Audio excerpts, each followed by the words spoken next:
Good time of day, guys. My name is Godzi, and welcome back to another episode of Higurashi When They Cry, Ch.6 Tsumihoroboshi. Last episode, the Sonozakis and the police came to a semi-understanding about what's happening with Rena and what's going on with Takano's scrapbooks. And Rena basically told Keiichi tomorrow's gonna be the end of things. So now I'm scared that we're at the end of the chapter and I'm probably gonna be recording for 3 hours today. So, yeah, this might be a long episode or split into multiple. I don't know yet, but regardless, only way to find out is to start. So, yeah, I might be here a while. Walking with only Mion to school made me miss Rena a lot. What's wrong, Kei-chan? Why are you looking around? What? Oh, nothing. It was the same old path to school, but I felt nervous for some reason. I wondered what Rena meant when she said she was going to win a come-from-behind victory last night. I couldn't stop feeling like something dangerous was going to happen. Rena thought Mion was one of her enemies. She could be lying in wait to attack Mion with a knife. Don't worry. Rena isn't going to do something as rash as that. Even if she does, I can protect myself. Mion said it brightly as if trying to tell me she wasn't afraid of anything. But I couldn't be optimistic like her, because I knew exactly what Rena was going through. Rena must be determined by now, and she probably wouldn't mind dying fighting against Mion if she wasn't going to win anyway. Of course, that didn't mean she was definitely going to take violent action. But I couldn't deny the possibility either. This old man is more concerned about the reason why Rena went crazy all of a sudden. Was there any reason? I remembered the tragedy. I couldn't remember what made the world go crazy, but I remembered we got lost in that awfully scary world. It started with small things, and those small things continued to pile up one after another. If you thought about it calmly, you'd laugh, because it was a really stupid thing. But once those little tiny stupid things started to bother you, you couldn't ignore them. It was that kind of disease, if you could call it one. But there must have been a reason. There must have been a reason that made the world go crazy. But it must be such a small thing that you couldn't even notice. And unfortunately, the reason was very difficult to understand. And you wouldn't be able to figure it out until you died. I have a relative who's a doctor. He said that if you have a tumor in specific parts of your brain, it can change your personality, make you a totally different person. People who suffered from this disease used to be considered haunted by devils or possessed by foxes. People dramatized it like it was something occult. You mean Rena is suffering from a physical disease in her brain? In her case, it might be better to say that it's a mental disease. Rena was upset and mentally unstable because of the murder of Rena and Teppei. At a time like that, that stupid Oishi told her about what happened to Tomatake-san in an exaggerated way. I think Oishi-san and Takano-san's scrapbooks have many things in common. Really? Like what? Well, he believes in the series of mysterious deaths in Hinamizawa, but that's a delusion, isn't it? I mean, something actually did happen for 5 years in a row. But I think there is no series of murders in the first place. It was true that the mysterious incidents happened 5 years in a row, but they were each solved individually. It was the same as a past you didn't need to talk about. We thought of them as a series of mysterious deaths, which is why we thought something was going to happen this year too. It led us to think that there was a conspiracy, and that the Sonozaki family was behind it. We connect those things to the series of mysterious deaths, but we shouldn't do that in the first place.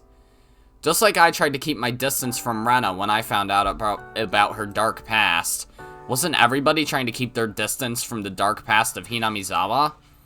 Takano-san's scrapbooks are a good example. She dramatized both recent incidents and old cruel history. And she made feasible stories out of them, saying that the Sonozaki family was behind it all. Oishi-san did the same thing, too. He was so convinced that the Sonozaki family was behind it all that it was making him interpret things the wrong way. In that sense, We could say Oishi-san believed in the same delusion as Rena. Well, he did, so...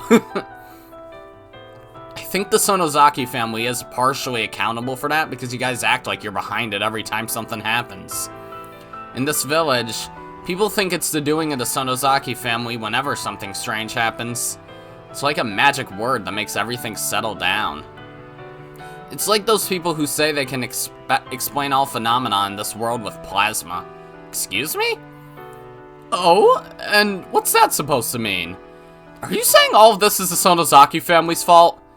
Exactly. It's all your fault. So, I'll call you Plasma Mion from now on. That sounds like a wrestler's name. Well, I like professional wrestlers. Hey, Kei-chan, do you know what abdominal stretching is? Stop! I don't want to wrestle with you in this freaking hot weather! No, that hurts! Stop! Glad we can still have a little bit of funnies before everything bad happens. Good morning, Keiichi-san. Good morning. Satoko and Rika-chan looked a little sad when they saw only the two of us.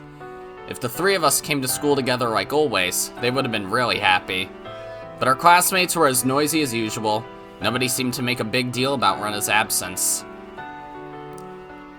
Chie-sensei was going to be here soon, and she'd start morning homeroom. Everyone was fooling around as if they didn't want to miss a second of the time until then. Hey, something stinks today. Close the windows. Silly, it'll be hotter in here if we do that. It smelled like gasoline or something, and it really stank. No, great. Someone from the forestry service must have been putting gasoline into the construction equipment or something. Some students near the windows were making a fuss because they wanted to close the windows to shut out the smell. Our school wasn't a normal school compared to others. We were using a part of the forestry service building. Unusual things like this happen sometimes. This is nothing.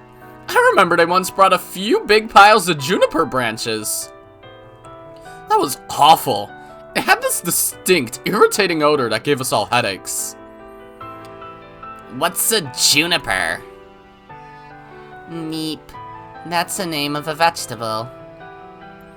We sometimes put it in curry. You should look for it next time you go grocery shopping. Huh? I know little about vegetables, but it sounds like it would be better to make Rika and Keiichi-san taste it first, just in case.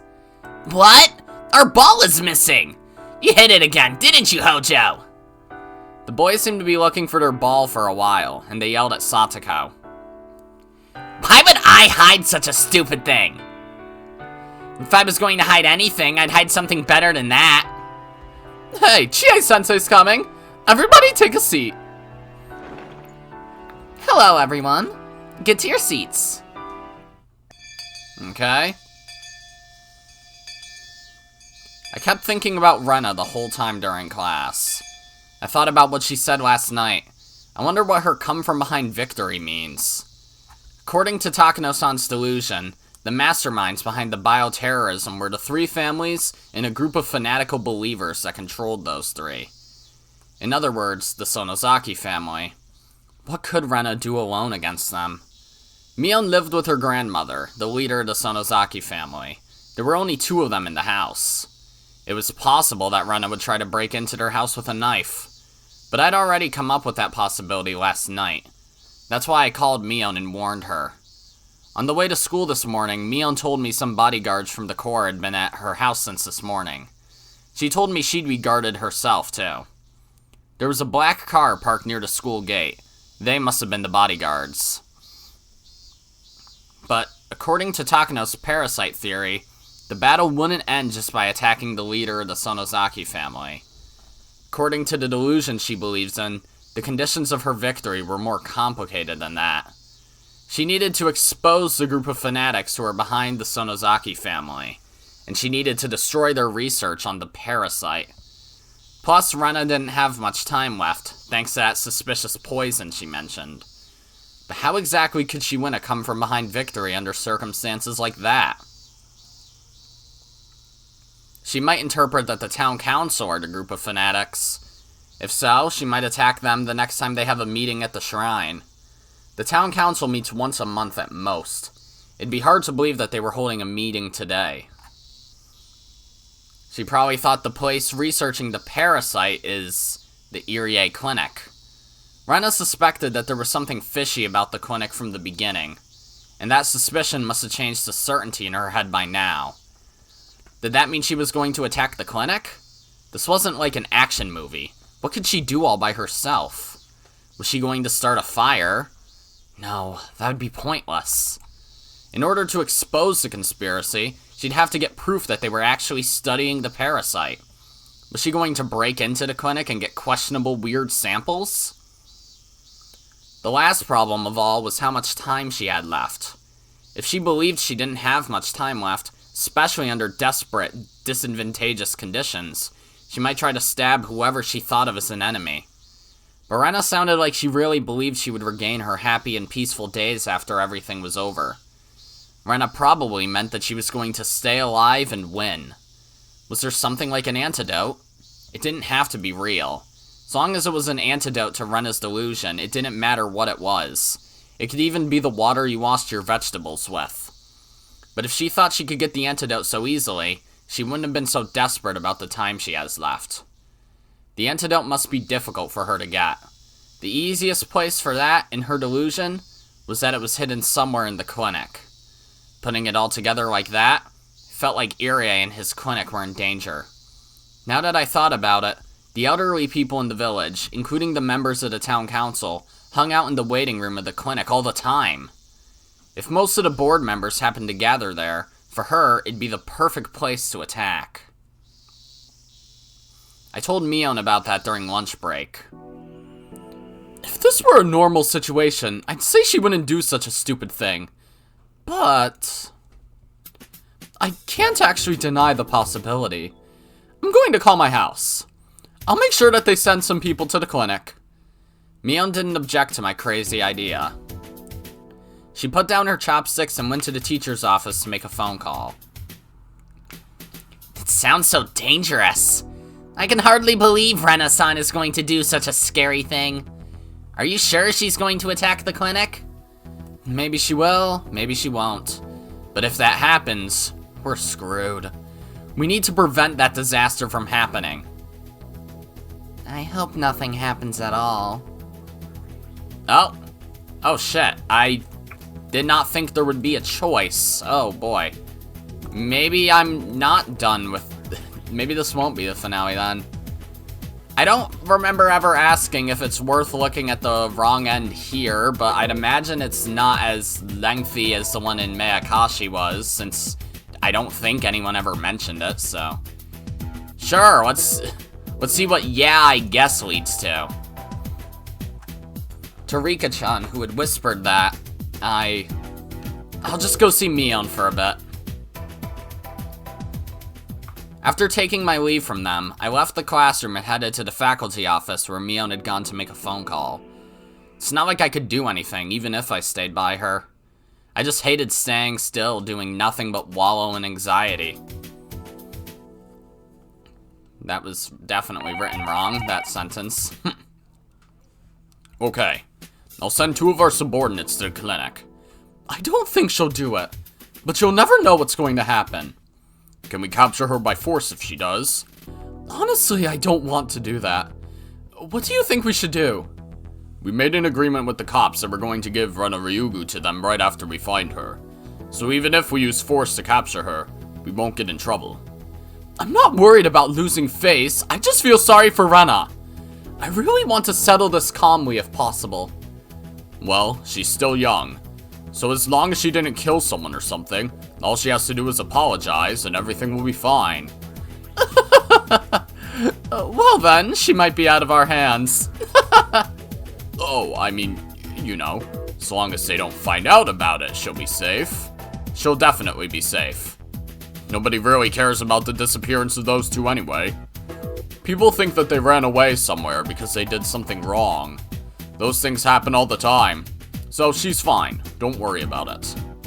She's out. She's safe. What? Are we playing baseball now? Anyways, please just be careful. Will do. So it's okay to capture her by force, right? make any mistakes. You have to get her. Please don't make it like a chase scene or anything like that. I couldn't help but have a silly chat with Kasai-san. Oh, we're in Mion's perspective then, huh? When I put the phone down, I sensed Chie-sensei was looking at me. No wonder, as she had been able to hear the conversation clearly in this tiny room. Chie-sensei put her spoon down, and with a sad look on her face, she asked the following. Were you talking about Ryugu-san? Yes. Sonozaki-san, do you know why Ryugu-san ran away from home? You're close, aren't you? It was hard for anyone to understand Rena's situation, except for me and Kei-chan. So, most of them thought that Rena just ran away from home. But after she did, the cops made too much of a fuss over it. Oishi stupidly believed that the scrapbooks were a big scoop, and he overreacted in trying to find Rena. He had patrol cars running around everywhere in the village. He even used the town council's phone directory to find her. So, people in the village thought Rena did something wrong and was trying to run from the cops. What was going to be difficult for me, more than finding her, was to make up a story to retrieve Rena's honor after they detain her. What about this? Rena went for a walk, fell down and hit her head on the edge of some tofu, and lost her memory. Oishi misunderstood something big time, and he thought she was a criminal. It was too easy. Anyway, we did make it clear that Oishi was the one who misunderstood everything at the meeting the other day. I don't know why. Was tofu intentional there? I had to make the best use of his name while he was feeling down for once. What I'd have to do was to not make a big deal about the situation, and to create an environment that allowed Rena to forget everything that happened, in order to get her life back together as soon as possible. Everything's going to be fine, Chie-sensei. Rena's a little sick right now, that's all. The fat cop somehow made a lovely mistake and got things twisted around. You don't believe that Rena did something wrong and that she's trying to run from the police, do you? Of course not. But making her family worry by running away from home isn't a good thing to do either. She had a fight with her father and she ran away from home for a little while. She acted childish, and that's all. Maybe that'd be the best story to go with. I wonder if she had some problems she couldn't talk to anyone about. I must be a bad teacher, because I never realized it. I wish I could have sat down and talked with Ryugu-san before all this happened. Chie-sensei, you're taking it too seriously. You need to relax. It's normal for young kids nowadays to run away from home for a while. Oh no. What am I going to do if Ryugu-san becomes one of those bad kids and starts doing really bad things? What? You don't make noises like that. Excuse me? Ryugu-san becomes a bad kid. Arrow. She does something bad and gets arrested by the police. It's her teacher's responsibility. I'll be dishonorably discharged. I can't eat curry anymore. I'm dead. Oh no. Oh no! Chie-sensei seemed comically upset by her own imagination. It looked funny, so I decided to leave her alone. I made to leave the teacher's office to go back to the classroom, but right then, the phone rang. Hello, this is the Hinamizawa branch school. Chie-sensei had to answer the phone all day today because the principal was on a business trip. I exited to the hallway. Then I heard the tone of her voice change. What? Where are you right now? What? I yelled back and looked at her. It was probably Rena. She called the school. I tried to go back inside the teacher's office, but Chie-sensei gestured at me not to come in. Chie-sensei acknowledged what Rena was saying several times, and then she looked up at the clock.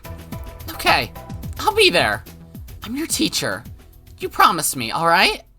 She said only that, put the phone down, and got her purse out of her locker. Class president, I have an emergency to take care of. I'm going out for a while, so please have everybody study by themselves while I'm gone. She took her car key out from her purse. It was obvious that she was going to see Rena somewhere. Chie-sensei, was it Rena? That's all.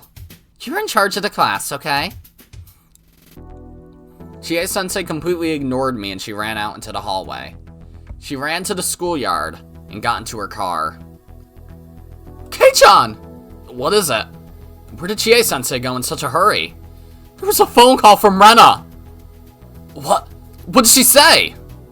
I ran after the teacher without answering that. Kei-chan followed behind me.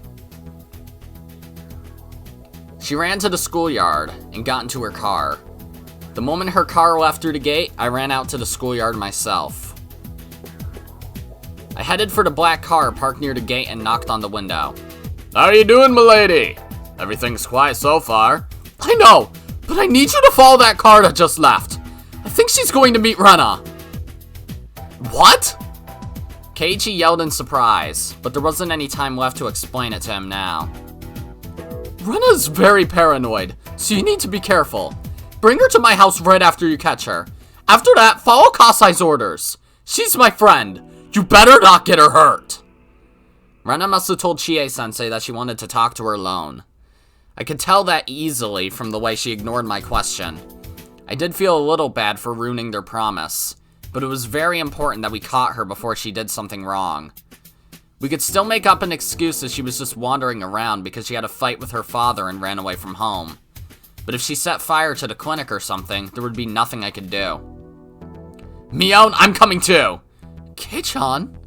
If the teacher is going to see Rena, it's better if I go. Please! You're probably right. Okay then, Kei-chan. Get on quick! Gotcha! Kei-chan opened the car door and swiftly climbed into the passenger seat. While we were dilly-dallying, the teacher's car was beginning to disappear from our line of sight. We could only pray we didn't lose sight of her. I'm counting on you, Kei-chan. Yeah, leave it to me! The car made a rough U-turn on the gravel road, and it chased after Chie-sensei's car at full speed. As they tailed the shadow of the disappearing car, I could only pray for this series of misfortune to end on a quiet note. Yeah, this is definitely not how things happened originally, so this is weird. This is a little lengthier than I thought it'd be, too. Chie-sensei's car soon came into view. It was traveling at a very fast pace, but thankfully she was the sort of person who didn't drive above the speed limit. We passed the stone steps of the Furude Shrine and left the paved road partway into a coarse mountain trail. Where we were headed wasn't even to the damn construction site where the mountains of trash lay. We were headed to an unknown location which I wasn't aware of, as I was still unfamiliar with the area. Where's this pathway headed to? Most likely into the mountains. If we carry on like this, we'll reach a route that leads to a neighborhood across the valley. And as if it nodded in agreement with the driver's words, the vegetation around us opened up on one side, and we saw mountains in the distance and a valley between them. I saw a stream up ahead and a suspension bridge straddling it. According to him, there was certainly an unmanned office cabin in the vicinity set up for emergency purposes. Judging by Chie-sensei's panic, had Rena threatened to jump off from there or something if she didn't come? If so, then why exactly? That's right. Just why had she called Chie-sensei out to the suspension bridge? The sudden question triggered a throbbing anxiety which spread across my chest. First of all, what did Rena even have to do with Chie-sensei? I mean, it's not like they were on bad terms. Rena was a good student, so she had a good relationship with her teacher. But it's not like she had a trusting relationship with her, enough to call her and consult her on such affairs. And also, why the suspension bridge? If it was a threat to jump off if she didn't come, the shrine had a good enough elevation for that. She didn't have to call her all the way out here. Fuck! I was astonished, finally having understood Rena's intentions. Driver, please stop Chie-sensei's car!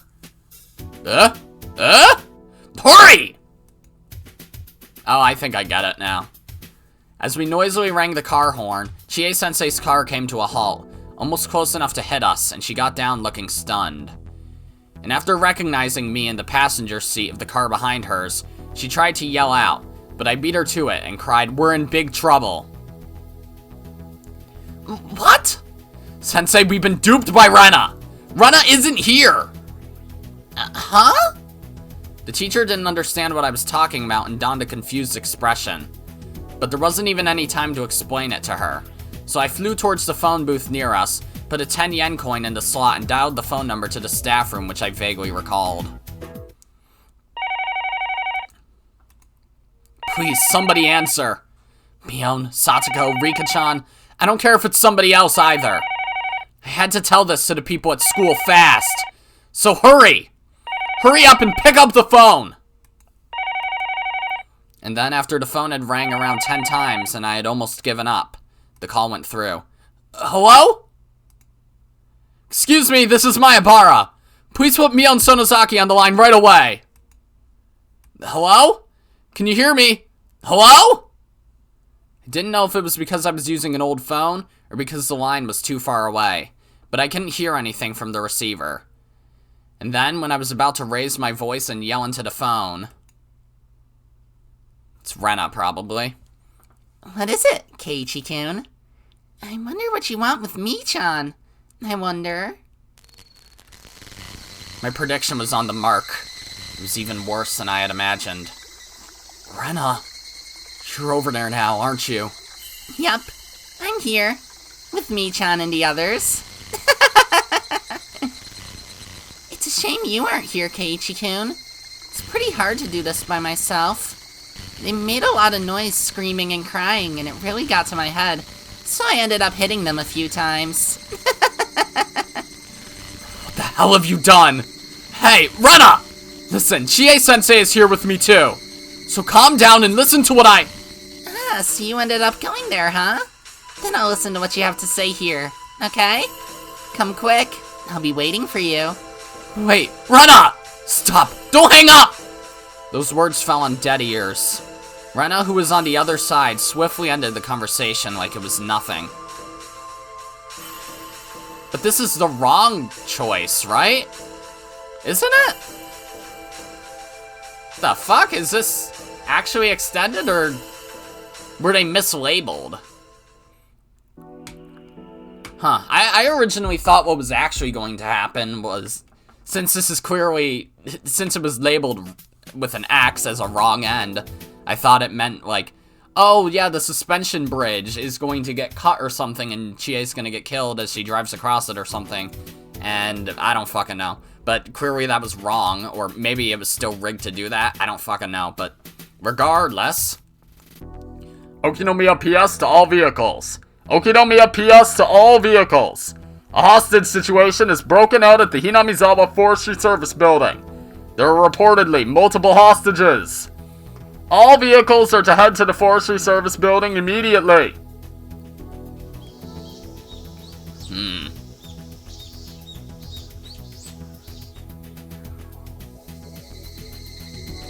Kuma-chan! Sorry I'm late. What's going on? Hello, sir. Today around 1 p.m., the Hinamizawa Branch School's classroom was taken over. The suspect's initial demands were to prohibit all entry to the Branch School's property and to secure a hotline to us. So they're willing to negotiate with us from the start? What's going on? Also, the suspect is asking for you, Oishi-san. It's Rena Ryugu. Ryugu-san? Very well. We seem to be inseparable, huh? I'll be dealing with her until the end. Oishi gave a crooked smile. We don't know if she has any accomplices. The curtains are closed, so we can't confirm the situation. Have you asked whoever told us about this? No, Rena Ryugu declared it herself. Therefore, we don't know what's going on inside. Right before the crime, the teacher in charge and one of the students have received a phone call from Rena Ryugu, and the crime took place while they were away. This has been well planned, huh? Has anyone from the forestry service been taken hostage? Nobody from the service was there today. All 24 hostages are students. That number matches with the attendance the teacher took this morning. Plus the suspect, right? Have you seen anyone else suspicious other than Rena Ryugu? No. We've seen someone peeking out from behind the curtain, but it was the suspect herself. We're guessing there must be at least one or two more of them, though. Rena-chan is a good girl. For her to do something like this, there must be some mistake. Oh. Are you okay? Oishi ran up to Chie-sensei, who was crying with a handkerchief held up to her face. Chie-sensei was huddled over, and Oishi didn't think he could say anything else to her. Mr. Oishi, please! If possible, I would like to request to be a hostage myself. I will take the place of the children. Let me do that instead. It's all my fault. Please, don't blame yourselves. I have things I want to ask you, so I'd appreciate it if you cooperated. Bonchi-kun! Bonchi? Please show them the blueprints.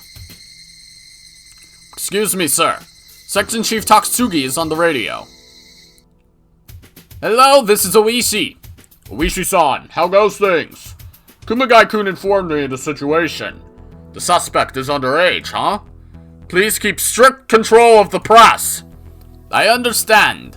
Also, the suspect is requesting me as a negotiator. Is that okay with you? For now, if that's the suspect's demand, we have no choice. It's up to you. Oishi-san! Friend of Ryugu's on the car phone! That was faster than expected. I'll go get it. Thank you. Hello, this is Oishi. Ah!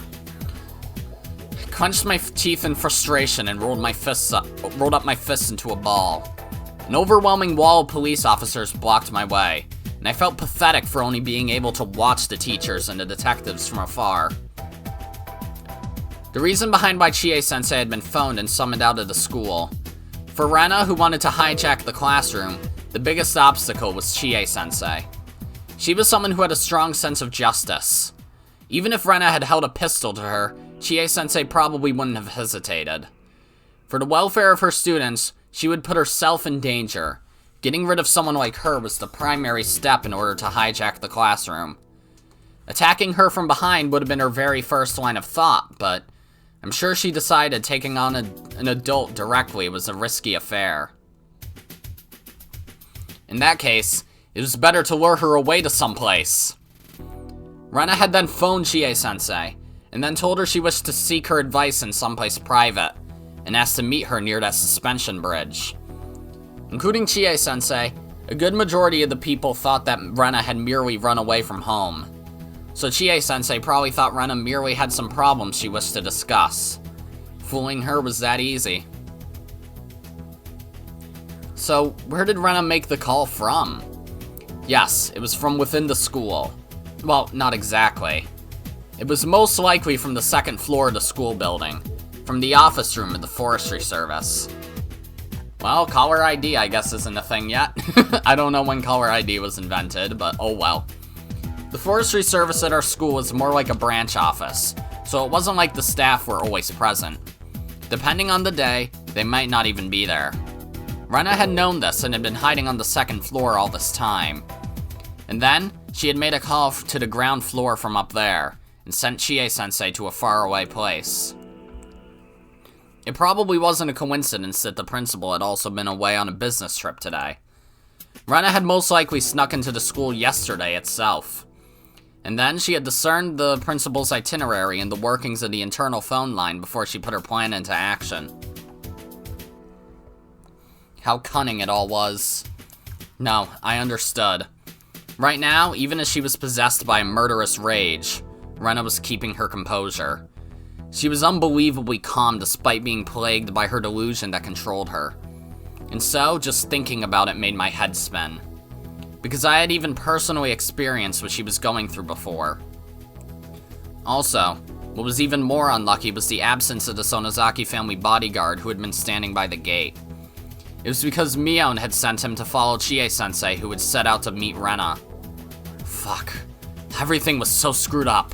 On so many levels. We're trying to come up with a plan for the simultaneous raids as we speak. We're talking to the prefectural police as well as the public safety division. We're talking about the entire city, so we need a little more time to prepare for it. You're taking too long! Oishi-san, don't you realize what kind of emergency situation Shishibone City is in right now? What are you doing? Oishi-san, you do believe me, don't you? You're my ally, right? Right? Please answer me! Of course I am. But the police department is a little more complicated than you think. I'm doing my best. I really am. The thing is, this is on a really big scale. The negotiations weren't that satisfactory, to be honest. Even as they spoke, It was clear from the overwhelming tension that Rena's patience was wearing thinner and thinner. Okay, call Keiichi-kun over here. What? Could you say that again? Isn't Keiichi-kun there right now? I'd like to talk to him now, so please call him over immediately. I understand. Oishi asked one of his subordinates to summon the boy who stood in the front line of the crowd gathered at the barricade. He immediately jogged over to the car as soon as he was called. You must be Keiichi Maebara, I assume? Yes.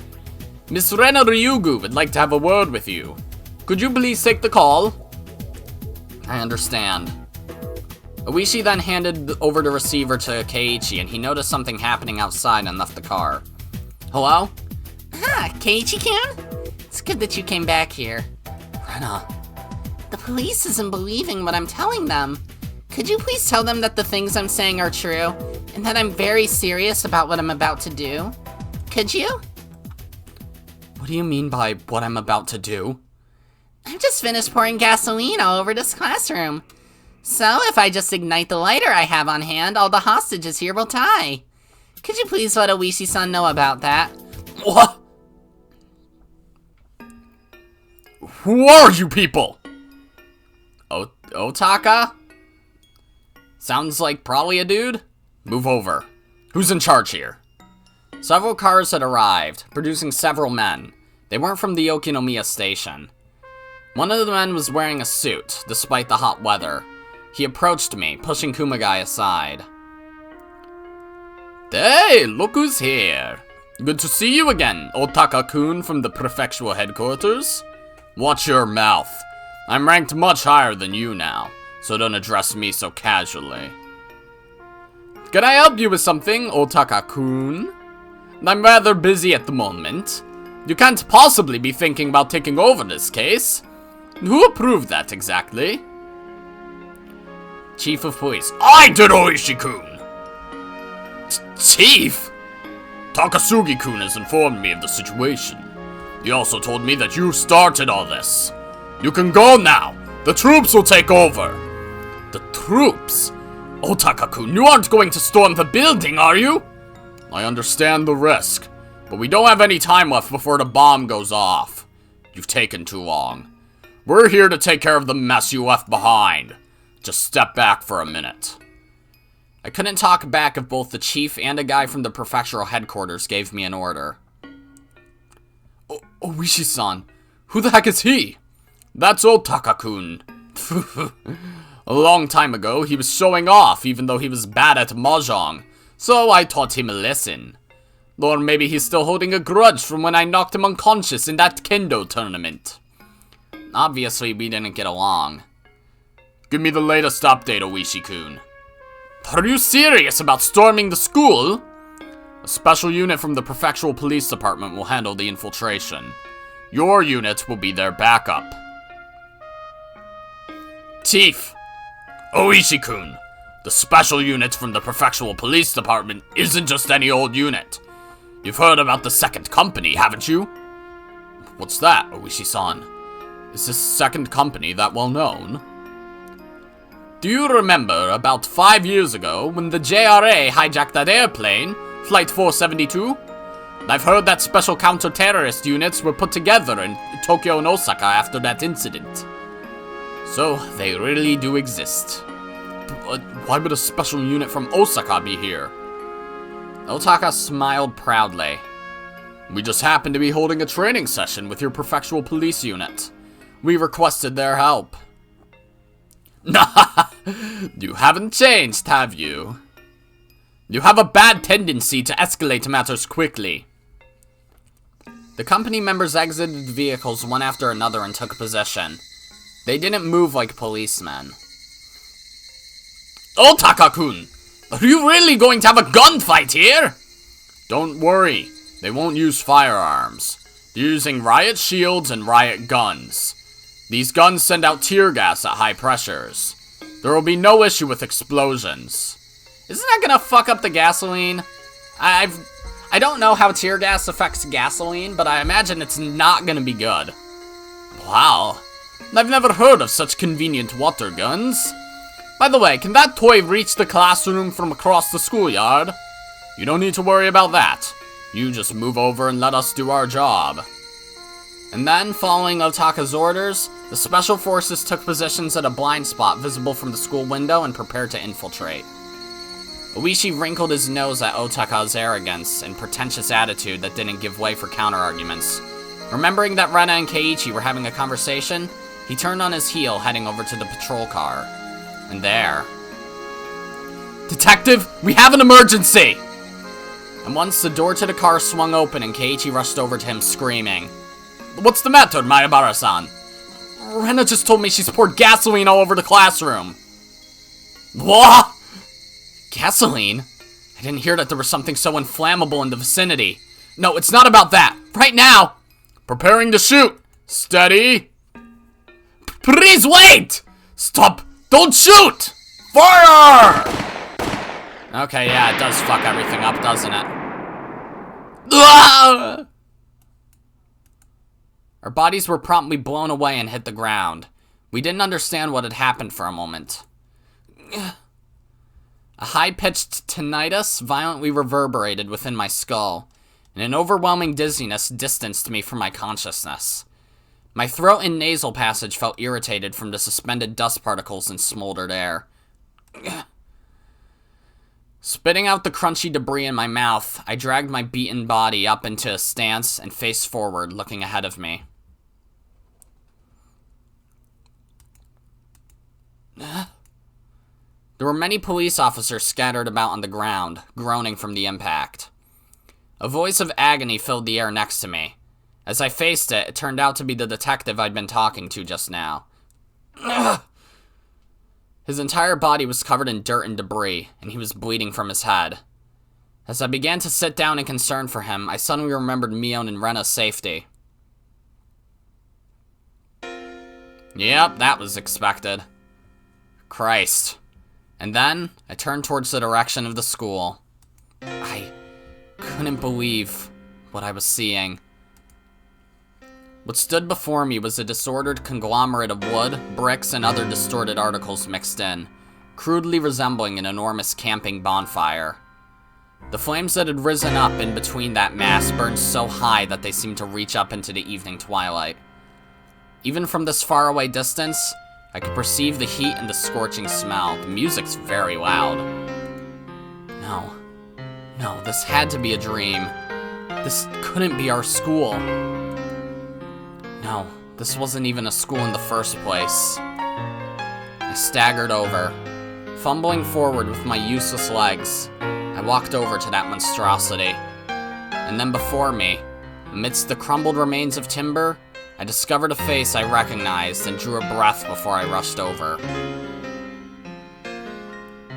Mion! Mion's eyes were wide open, facing my way with her right arm raised. Her mouth was slightly open. She probably couldn't speak. Thank God. Mion! I had to get her out of here first.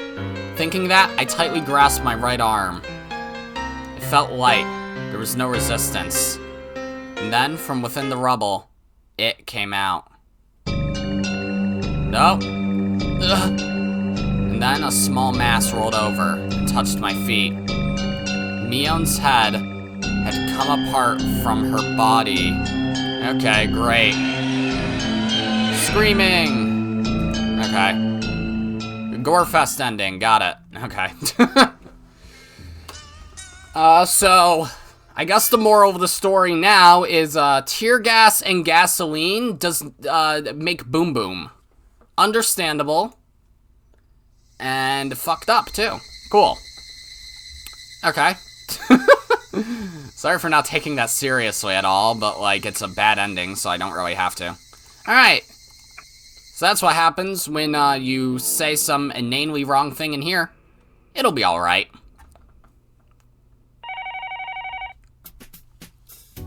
Okay. I'll send 2 of our subordinates to the clinic. Some of these lines are probably the same. I don't think she'll do it, but you'll never know what's going to happen. Can we capture her by force if she does? Honestly, I don't want to do that. What do you think we should do? We made an agreement with the cops that we're going to give Rena Ryugu to them right after we find her. So even if we use force to capture her, we won't get in trouble. I'm not worried about losing face. I just feel sorry for Rena. I really want to settle this calmly if possible. Well, she's still young, so as long as she didn't kill someone or something, all she has to do is apologize and everything will be fine. Well then, she might be out of our hands. Oh, I mean, you know, as long as they don't find out about it, she'll be safe. She'll definitely be safe. Nobody really cares about the disappearance of those two anyway. People think that they ran away somewhere because they did something wrong. Those things happen all the time. So she's fine. Don't worry about it. She's out. She's safe. What? Are we playing baseball now? Anyways, please just be careful. Will do. So it's okay to capture her by force, right? Don't make any mistakes. You have to get her. Please don't make it like a chase scene or anything like that. I couldn't help but have a silly chat with Kasai-san. When I put the phone down, I sensed Chie-sensei was looking at me. No wonder, as she had been able to hear the conversation clearly in this tiny room. Chie-sensei put her spoon down, and with a sad look on her face, she asked the following. Were you talking about Ryugu-san? Yes. Sonozaki-san, do you know why Ryugu-san ran away from home? You're close, aren't you? It was hard for anyone to understand Rena's situation, except for me and Kei-chan. So most of them thought that Rena just ran away from home. But after she did, the cops made too much of a fuss over it. Oishi stupidly believed that the scrapbooks were a big scoop, and he overreacted in trying to find Rena. He had patrol cars running around everywhere in the village. He even used the town council's phone directory to find her. So, people in the village thought Rena did something wrong and was trying to run from the cops. What was going to be difficult for me, more than finding her, was to make up a story to retrieve Rena's honor after they detain her. What about this? Rena went for a walk, fell down and hit her head on the edge of some tofu, and lost her memory. Oishi misunderstood something big time and he thought she was a criminal. It was too easy. Anyway, we did make it clear that Oishi was the one who misunderstood everything at the meeting the other day.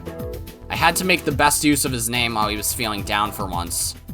What I'd have to do was to not make a big deal about the situation, and to create an environment that allowed Rena to forget everything that happened, in order to get her life back together as soon as possible. Everything's going to be fine, Chie-sensei.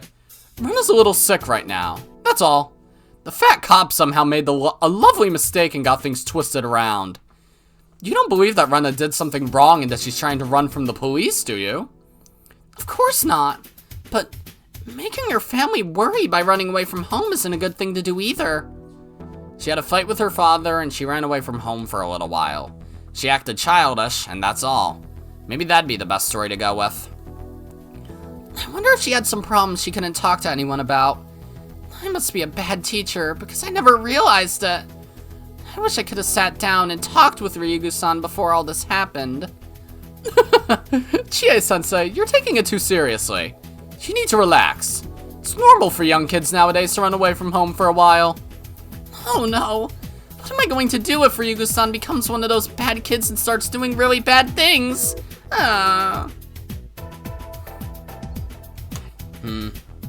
Ryugu-san becomes a bad kid. She does something bad and gets arrested by the police. It's her teacher's responsibility. I'll be dishonorably discharged. I can't eat curry anymore. I'm dead. Oh no. Oh no! Chie-sensei seemed comically upset by her own imagination. It looked funny, so I decided to leave her alone. I made to leave the teacher's office to go back to the classroom, but right then, the phone rang. Hello, this is the Hinamizawa branch school. Chie-sensei had to answer the phone all day today because the principal was on a business trip. I exited to the hallway. Then I heard the tone of her voice change. What? Where are you right now? What? I yelled back and looked at her. It was probably Rena. She called the school. I tried to go back inside the teacher's office, but Chie-sensei gestured at me to not come in. Chie-sensei acknowledged what Rena was saying several times, and then she looked up at the clock. Okay, I'll be there. I'm your teacher. You promised me, alright? She said only that, put the phone down, and got her purse out of her locker. Class president, I have an emergency to take care of. I'm going to go out for a while, so please have everybody study by themselves while I'm gone. She took her car key out from her purse. It was obvious that she was going to see Rena somewhere. Chie-sensei, was it Rena? That's all. You're in charge of the class, okay? Chie-sensei completely ignored me and she ran out into the hallway. She ran to the schoolyard and got into her car. The moment her car left through the gate, I ran out to the schoolyard myself. Okay, so I see what changes here. Keiichi doesn't come out. I headed for the black car parked near the gate and knocked on the window. How are you doing, milady? Everything is quiet so far. I know, but I need you to follow that car that just left. I think she's going to meet Rena. Understood.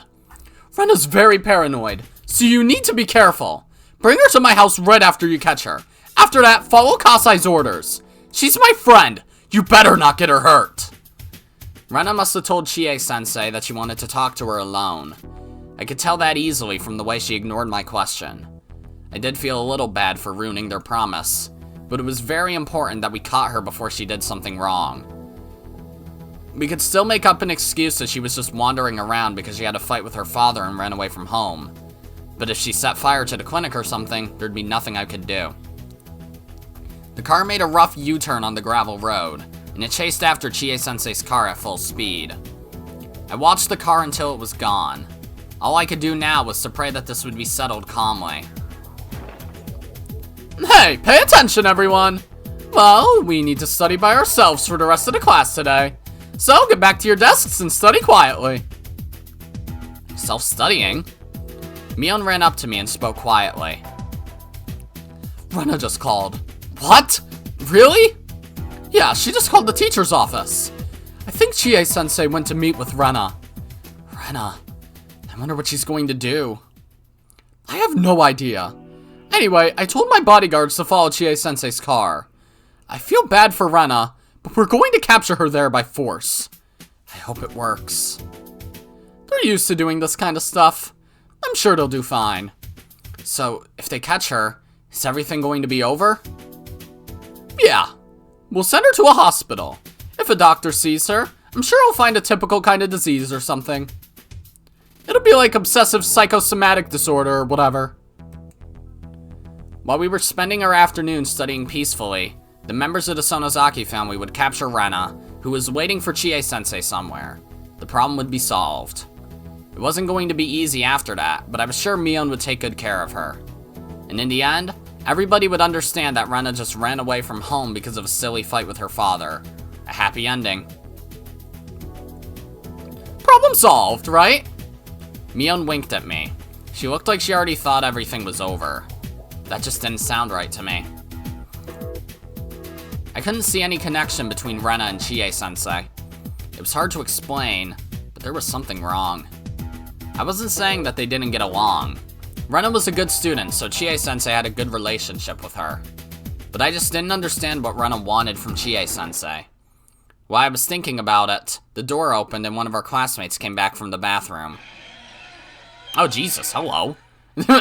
With Rena. Rena! Everybody stand up. Move to the center of the room. Everyone gasped in surprise. Even Chie-sensei couldn't make everybody go so quiet all of a sudden. Rena was gripping the shoulder of the student who came back from the bathroom. In her other hand, she had a big, scary-looking hatchet. It was the same one she had the other night. Everyone immediately understood that Rena had taken a hostage. Are you all deaf? Move to the center of the room. Push the desks to the side. Nobody grasped what she was asking us to do. We all froze. Rena was the only one who was smiling. It was terrifying. Mii-chan, you're the class president. Tell everyone to move to the center. Rena, what are you doing? Bam. Oh, Christ. A loud noise washed out Mion's voice. Rena hit the teacher's desk really hard with her hatchet. She pulled out the hatchet, making an ominous ripping noise. There was now a line of violence carved plainly into the desk. Uh-oh. She broke it. Chie-sensei's going to get mad when she comes back. Yeah, that's the problem. No, that wasn't it. What the hell? I knew I couldn't trust you, Mii-chan. I'm going to ask Keiichi-kun then. You're my only friend, right, Keiichi-kun? So I can trust you, can't I? Rena, your eyes, you look so scary. I've never seen eyes like that in my life. Your eyes are full of insanity. Why are people afraid of insanity? Insanity means that a person doesn't share the same values and the same common sense as us. For example, say a thief breaks into your house and he ties you up. You'll get scared and wonder if he's going to stab you before he leaves. But you hope that the thief has feelings too, and that he's not going to kill you for no reason. No matter how bad the person is, we tend to believe in his goodwill as long as we share the same values, the same common sense, and the same morals as him. But we can't expect goodwill from somebody who doesn't have those things. We can't expect goodwill from a person who can't communicate with us. When a burglar has a knife and you beg him not to hurt you, you expect him to listen to you and to show you mercy. In other words, you can still communicate with him. But if he doesn't have the ability to communicate, he's just like a monster that's trying to attack you, or like the blade of a guillotine that's falling down on you. You fear him because you can't communicate with him. That's insanity.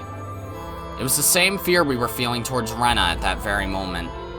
She looked like a human just like us, but there was no room for her to communicate with us like a normal person could do. Everybody understood that fear instinctively. Keiichi-kun, make them move the desks to make room in the middle. Okay. Everybody, let's do as Rena says! Rena was like a barrel of gunpowder at that moment. She seemed really calm and quiet, but she could explode at any minute. When she did, I doubt she'd show us any mercy. She probably wouldn't hesitate to use that hatchet on us. That's right. Just like how I didn't feel guilty or hesitate to kill Rena and Mion. Everybody went all quiet while pushing the desks against the wall to make a space where Rena wanted it. Rena, saying that we're moving too slow, hit the blackboard with the hatchet, making a horrible noise. Every time she did that, she left an equally horrible scar on the blackboard, the thing that we looked at most in the school. Keiichi-kun, can you get the jump ropes out from the lockers? Use them to tie our classmates up. I'm not good at tying knots. I probably can't tie them up very well. I'll check one by one if you tied them up well enough. If I find the ropes loose, I'll kill the person. So you better tie them up really well. Ugh. We were still kids. We saw the word kill all the time. It was used a lot in comic books and cartoons, after all. So normally you'd assume we'd be used to hearing the word kill. But when Rena said she'd kill us, it sounded so frightening. I never heard something like that before in my life. To Rena, our lives were like cards she could use for negotiation. She'd get rid of one card every time somebody refused her request. Get rid of? Damn it! Why did we use such scary words like get rid of for simple things like playing cards? Anyway, there were about 20 students in the class. That was a little bit too many for Rena to handle. She might get rid of one or two just to set an example. I decided to do what Rena said because I didn't want her to lose her temper. I got out everybody's jump ropes from their lockers. All of you, get on the floor. Keiichi-kun, you can start tying their hands behind their backs. Tie them really tightly. You're on my side, aren't you? You wouldn't tie them loosely on purpose, would you? Mion tried to make eye contact with me. If everybody was tied down, we wouldn't be able to stop her from occupying the school. There were more than 20 students in this class. Half of them were boys, but most of them were smaller than Rena. But there were enough people here to overpower her. But if we did that, Rena would probably hit her hostage with a hatchet. And she'd use the hatchet to attack the rest of us without hesitation. It'd be a bloody battle. I'm sure somebody would get hurt if we tried to overpower her. The hostage would be seriously injured, or maybe even die. If that happened, it was over. No matter how hard we tried to cover up, she'd never be able to live peacefully like before. Mion seemed to understand that too. I could tell from Rena's eyes that she wasn't going to go easy on us. If somebody showed defiance, she'd break the hostage's head open immediately. Of course, Rena had done that before. She'd probably do it again with no hesitation. But as long as we did what she said, we could prevent that bloody tragedy. If we could somehow solve this situation without shedding any blood, with Mion's influence, we might still be able to pretend that this never happened. At the least, we had to make sure she didn't kill anyone. Let's do as Rena says. Kei-chan. Mion tried to think of ways to overpower Rena, but she couldn't come up with any good ideas to save the hostage. That's how easy it would be for Rena to kill them. The best thing to do at that time was to wait for a chance without agitating her further. Mion lay down on the floor, and everybody else followed suit, sluggish with terror. And I was left alone, standing rooted to the spot with jump ropes in my hands. All my classmates were lying face down on the floor, while Rena was pointing the hatchet at the hostage, watching her every move from behind the teacher's desk. I just stood frozen in the middle of it all. Keiichi-kun, there are many things I want you to help me with, so hurry up. If you take too long, some of them might have to die. Some of the little kids started crying when they heard the word die. It's alright, everyone. Keiichi-kun will save you, so nobody is going to die. Damn it. What a bold threat. She said I was her friend, but she was just playing with the meaning of the word. I was the last person who could still fight against Rena under these circumstances. But it wasn't going to be easy to overpower her by myself. I wasn't sure if I could do that.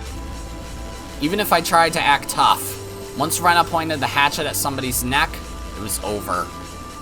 I shouldn't fight against her for now. I should just wait for a chance. As long as Rena was alone, there would be a chance. She made me tie them up because she couldn't do that by herself. There was a limit to what she could do, because she was by herself. If we could cover this up somehow before Chie-sensei came back, we'd still be able to pretend like we were kidding around. I finally realized something. I realized why Rena called Chie-sensei to meet with her. In order for Rena to take over the classroom, she needed to get rid of Chie-sensei. Chie-sensei had a very strong sense of justice. Even if Rena had a gun, she wouldn't hesitate to overpower her. She was the kind of teacher who would risk her life for her students. Rena needed to figure out how to get rid of Chie-sensei. That was the key to her plan. Rena probably thought about attacking her from behind at first, but there was risk there, as Chie-sensei was a grown-up woman, so she probably thought that attacking her directly wasn't a wise choice. So, naturally, the next option was to lure her out somewhere. Rena called Chie-sensei and told her she wanted to talk to her in private, in order to lure her out to someplace far from here. Most people, including Chie-sensei, thought Rena was just running away from home. So Chie-sensei must have thought Rena had some problems she wanted to talk to her about. It was too easy to deceive her.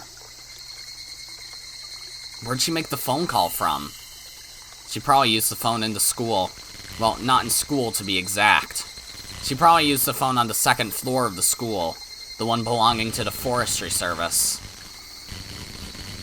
This school was using part of the forestry service building, but this particular location was more of a branch office.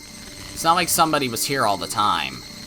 Rena knew that, and she had probably been hiding there for a while.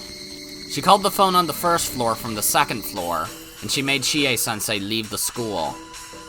I didn't think it was a coincidence that the principal was on a business trip today. She probably snuck into the school yesterday.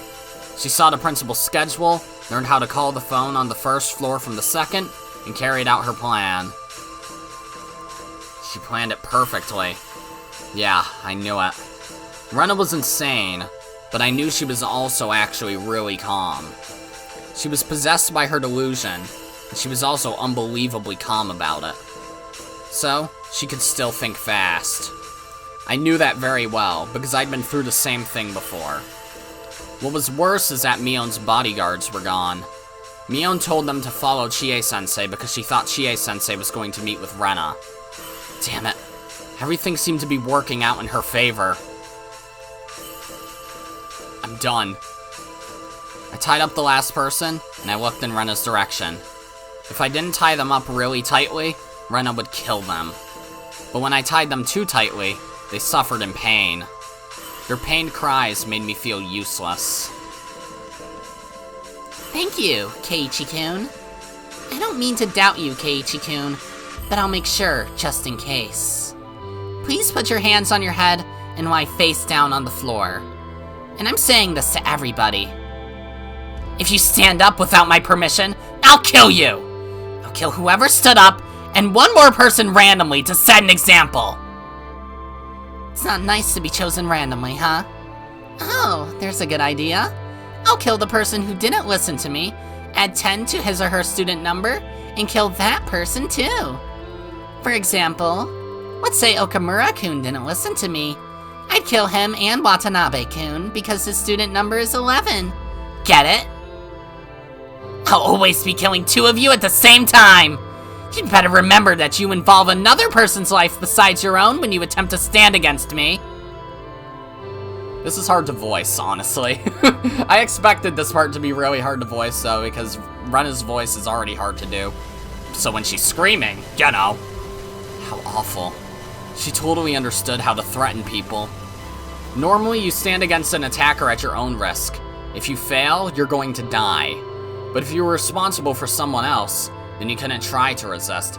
Okay, how does this apply, though, to people who are like, oh, I'm number, 22 in the class. So, oh, well, there's not more than 20 whatever fuck students in here. So number 32 dies? Oh, they don't exist. I can beat you up. Granted, she'd probably just cycle back around to 1 through 10, but still. But if you were responsible for someone else, then you couldn't try to resist. You can't risk somebody's life with your own decisions. Wait, what if she ends up with her number, though? Like, if she's, 17 or something, and number 7 attacks her, and she's like, alright, but... Alright, so... Oh, shit. Well, you guys win. Okay, everybody is tied up nice and tight. You said you aren't good at tying knots, but you did very well, Keiichi-kun. You should be proud of yourself. Well, you can stand up now. It was too late to fight back. I followed her orders. I just had to wait for a chance. We could still turn this into some kind of a bad joke.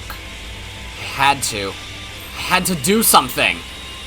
Anyway, what were you planning to do, Rena? Don't tell me this is the come-from-behind victory you were talking about. Oop. What if that is how it happens, though? Rena is the number, 10 after Keiichi, so he's just like, I'll stand against you. Oh, ha, funny. Okinomiya PS to all vehicles! Okinomiya PS to all vehicles! A hostage situation is broken out at the Hinamizawa Forestry Service Building. There are reportedly multiple hostages. All vehicles are to head to the Forestry Service Building immediately.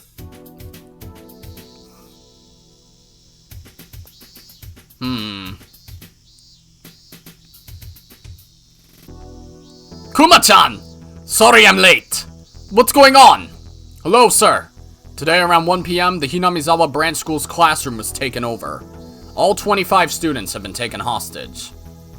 The suspect's initial demands were to prohibit all entry to the Branch School's property and to secure a hotline to us. So they're willing to negotiate with us from the start? What's going on? Also, the suspect is asking for you, Oishi-san. It's Rena Ryugu. Ryugu-san? Very well. We seem to be inseparable, huh? I'll be dealing with her until the end.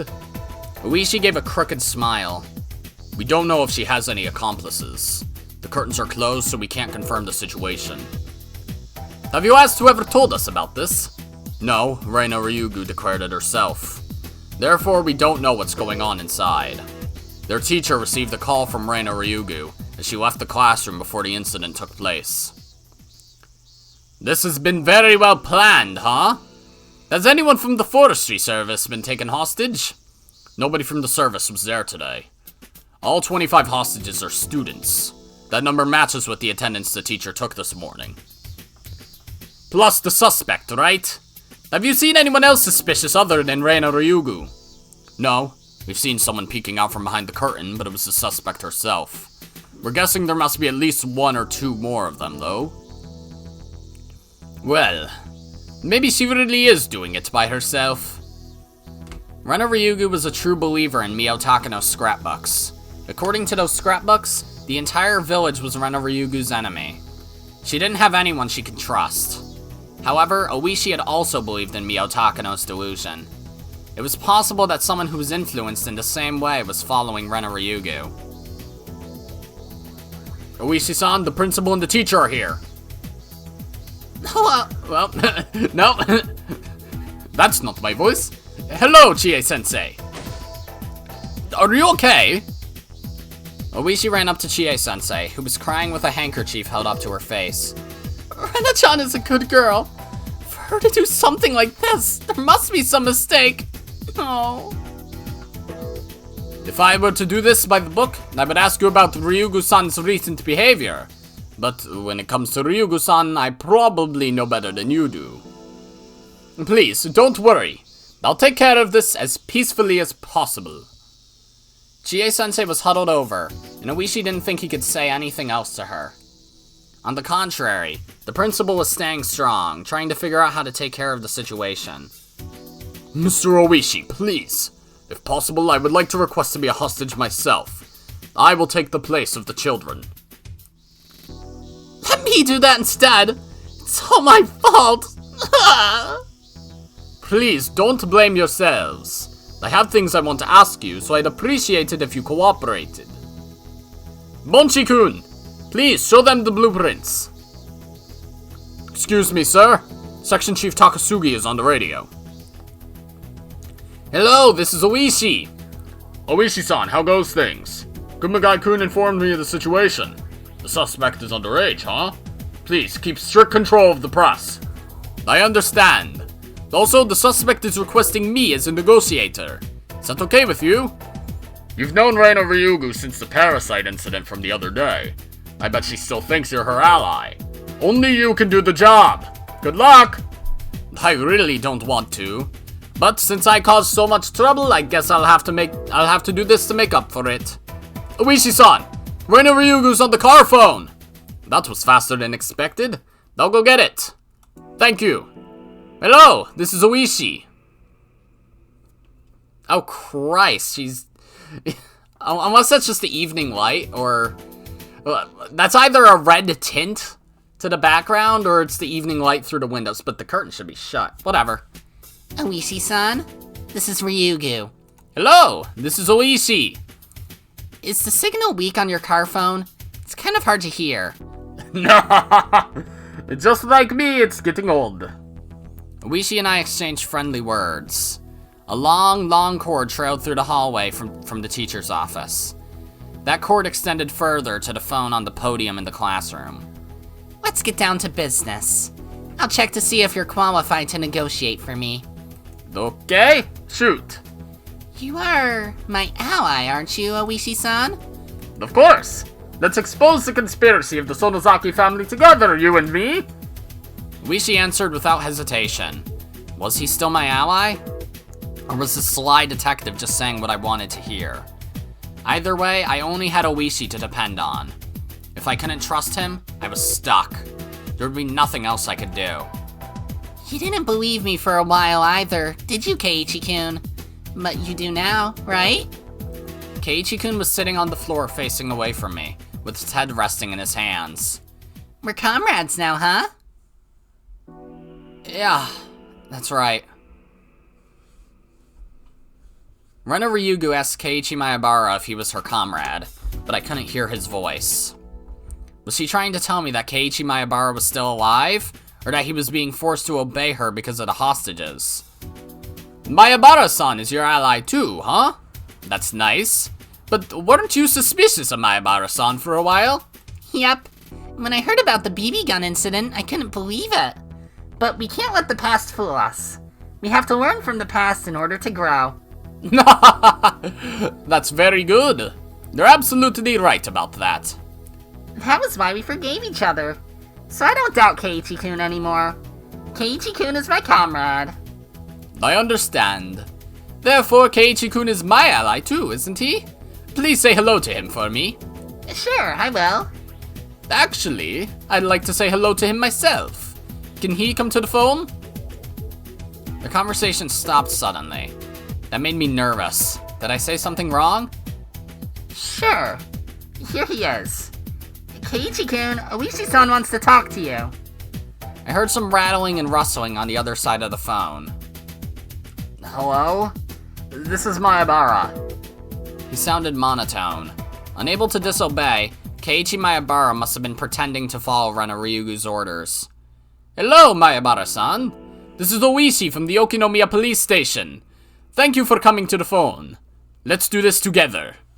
Yes. Let's do this together. What is Ryugu-san doing right now? She's walking around the classroom. Mayabara-san, please say yes if your answer is yes, and yeah if your answer is no. Do you know what Ryugu-san wants? Yeah. That answer told me for sure. Keiichi Mayabara wasn't Rena Ryugu's accomplice. There's no way Rena wouldn't tell her accomplice what she wanted after planning a hostage situation like this. How would he help someone who wouldn't even tell him what she wanted? I'll ask you directly. Are you Rena Ryugu's ally? No, let me change my question. Are you being threatened by Rena Ryugu? Yes. There you go. The other guys in the car listening in on our conversation raised their fists in victory. Is Rena Ryugu the only suspect? Yes. If she was the only suspect, then we could respond appropriately. I guess nobody else believed in Takano's scrapbooks. If so, my being fooled was even more embarrassing. As I thought about my next question, I heard the phone being taken away from Keiichi. Rena came back on the line. See? Keiichi-kun is my ally, isn't he? Yes, you were right. That's very promising. Okay, now it's your turn to talk, Oishi-san. How are the simultaneous raids on the Sonozaki family going? Remember? You promised me when we talked on the phone before. Have you found the secret research facility yet? I had to decide on what to say. Should I tell her we conducted raids or not? Maybe she already knew we didn't raid. Maybe she was just testing me. We're trying to come up with a plan for the simultaneous raids as we speak. We're talking to the prefectural police as well as the public safety division. We're talking about the entire city, so we need a little more time to prepare for it. You're taking too long!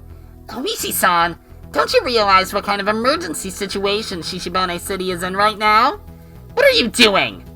Oishi-san, you do believe me, don't you? You're my ally, right? Right? Please, answer me! Of course I am!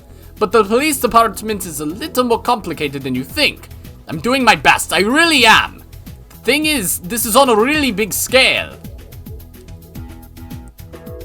Okay, back to Rena then. Oishi-san, they poisoned me recently with the parasites that killed Tomatake-san. They poisoned me with them. I've been itching like crazy since yesterday.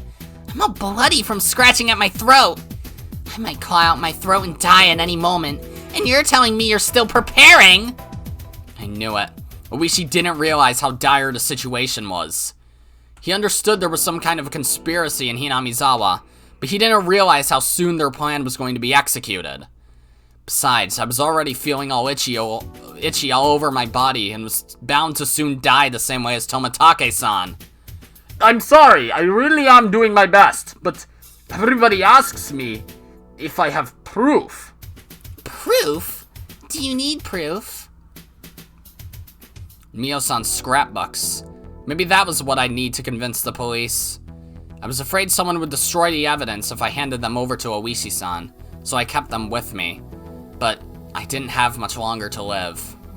I might not even make it until tomorrow morning. That's right, I might be dead before tomorrow. I would die tonight. Okay, I'll give you Mio-san's scrapbooks. Please use them to convince the other policemen. Ah, that should help. Please, do give me the scrapbooks. I looked through my backpack, which was lying by my feet. Mio-san's scrapbooks were in there. This is our last resort. Oishi-san, do your best. No, you must take care of it, please. Of course. Trust me. I'll expose their conspiracy. I knew the police would take too long to get things moving.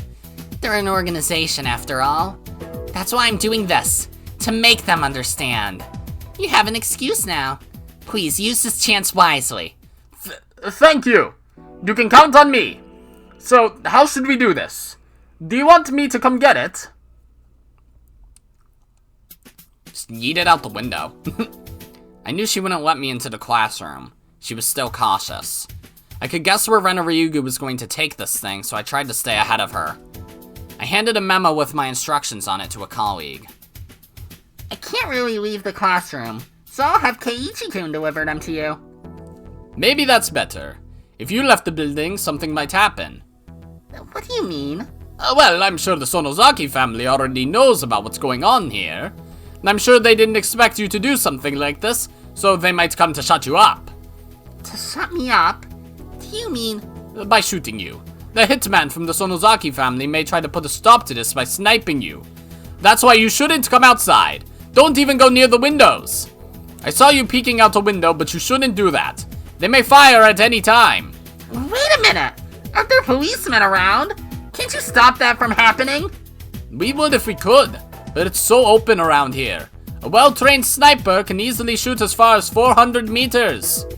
As you know, attack units from the Sonozaki family have gone through military training, and they specialize in assassination techniques. Don't underestimate them.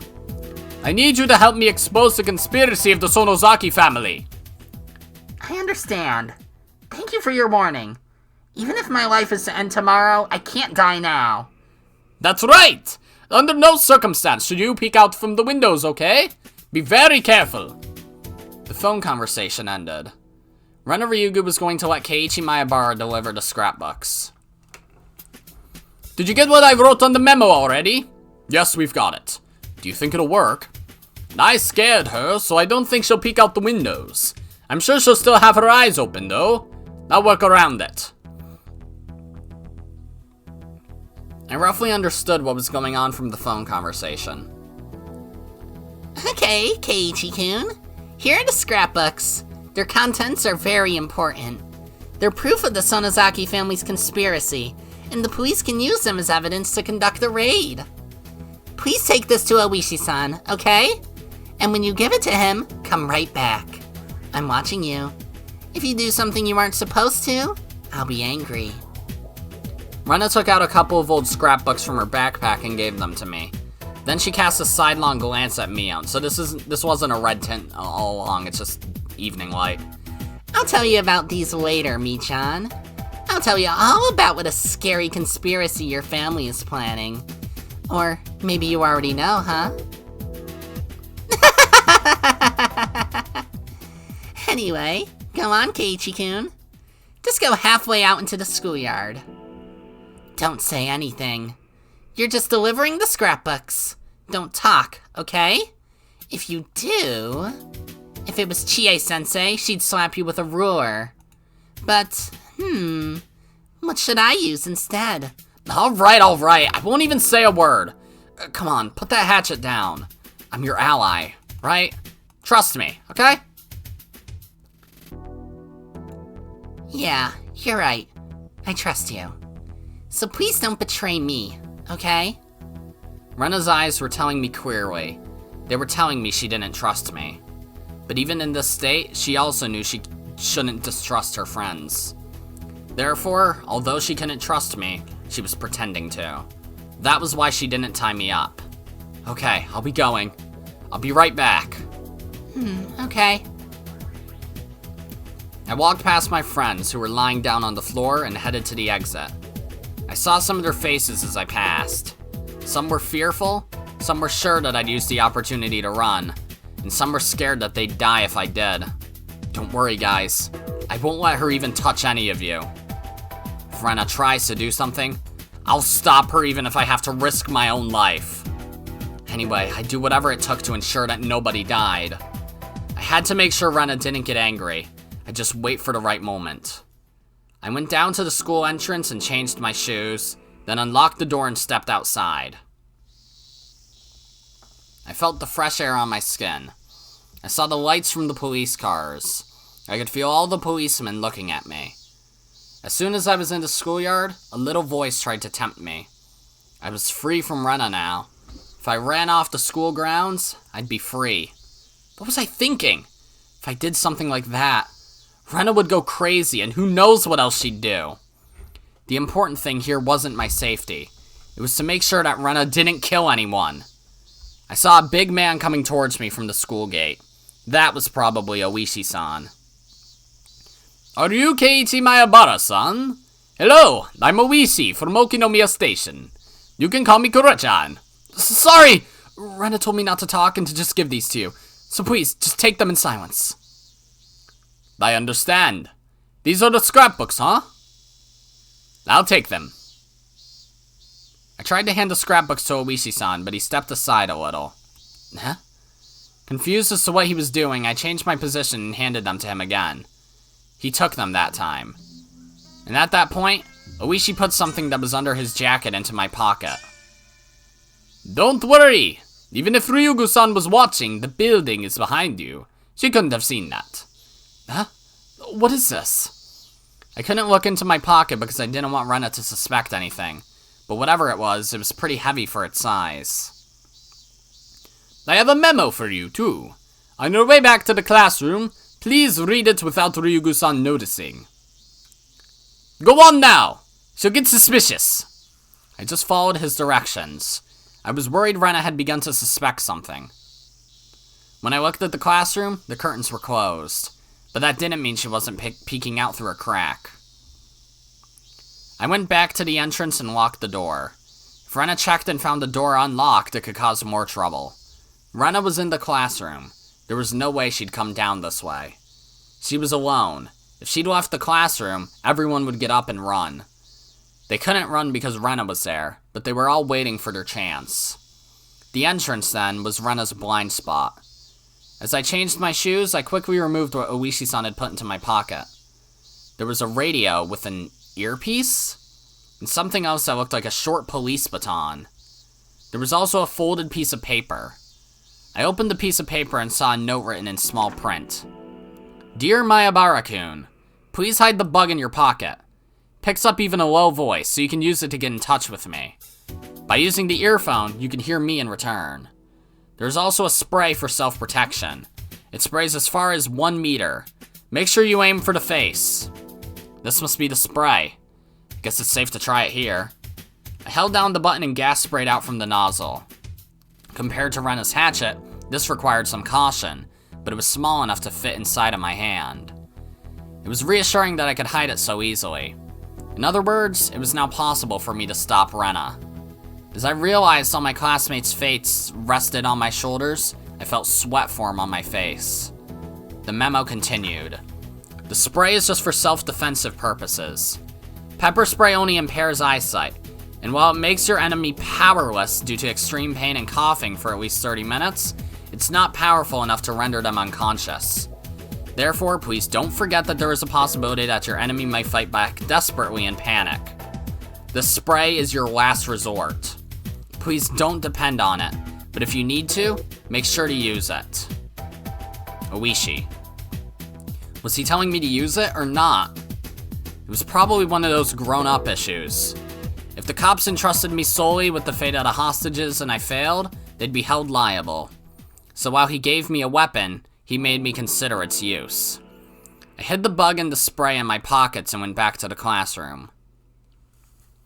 I felt a little dizzy, maybe because I was nervous. I was simply following Rena's orders because I had no other choice. That was why I wasn't scared. But things were different from before. I had a weapon. I was in a far better position, but my heart was pounding. Humans are so strange. Shit. What am I going to do? What should I do, Keiichi Maebara? Did I want to fight with Rena? I mean, you never settled that tie at the beginning of the chapter. Ha ha ha. That's why I like that setup, because of this scene. The memo said the spray only reaches as far as 1 meter. 1 meter? That was basically a hand-to-hand battle. That meant I only had one opportunity. I didn't have a second chance. The memo also said I need to aim for her face. That wasn't gonna be easy. Shit! Besides, Rena was cautious. How could I stand directly in front of her within 1 meter?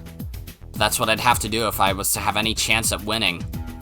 Rena would do anything to reach her goal. She wouldn't even hesitate to kill. just like how I didn't. Of course, things were already extremely serious. An apology definitely wouldn't be enough. But at least there hadn't been any casualties.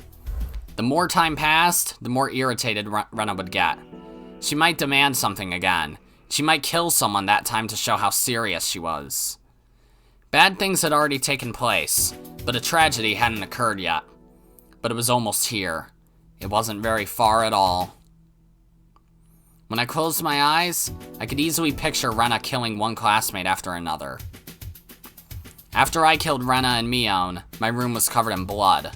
If she killed 20 people, the classroom would be a pool of it. If that happened, Rena would... She still wouldn't realize she was being delusional. She would rip out her own throat and die. That'd be too big a cross for her to carry, and one day she would remember and be saddened. She didn't need to go through that. I didn't want Rena to go through what I had to go through. Shit. I felt dizzy.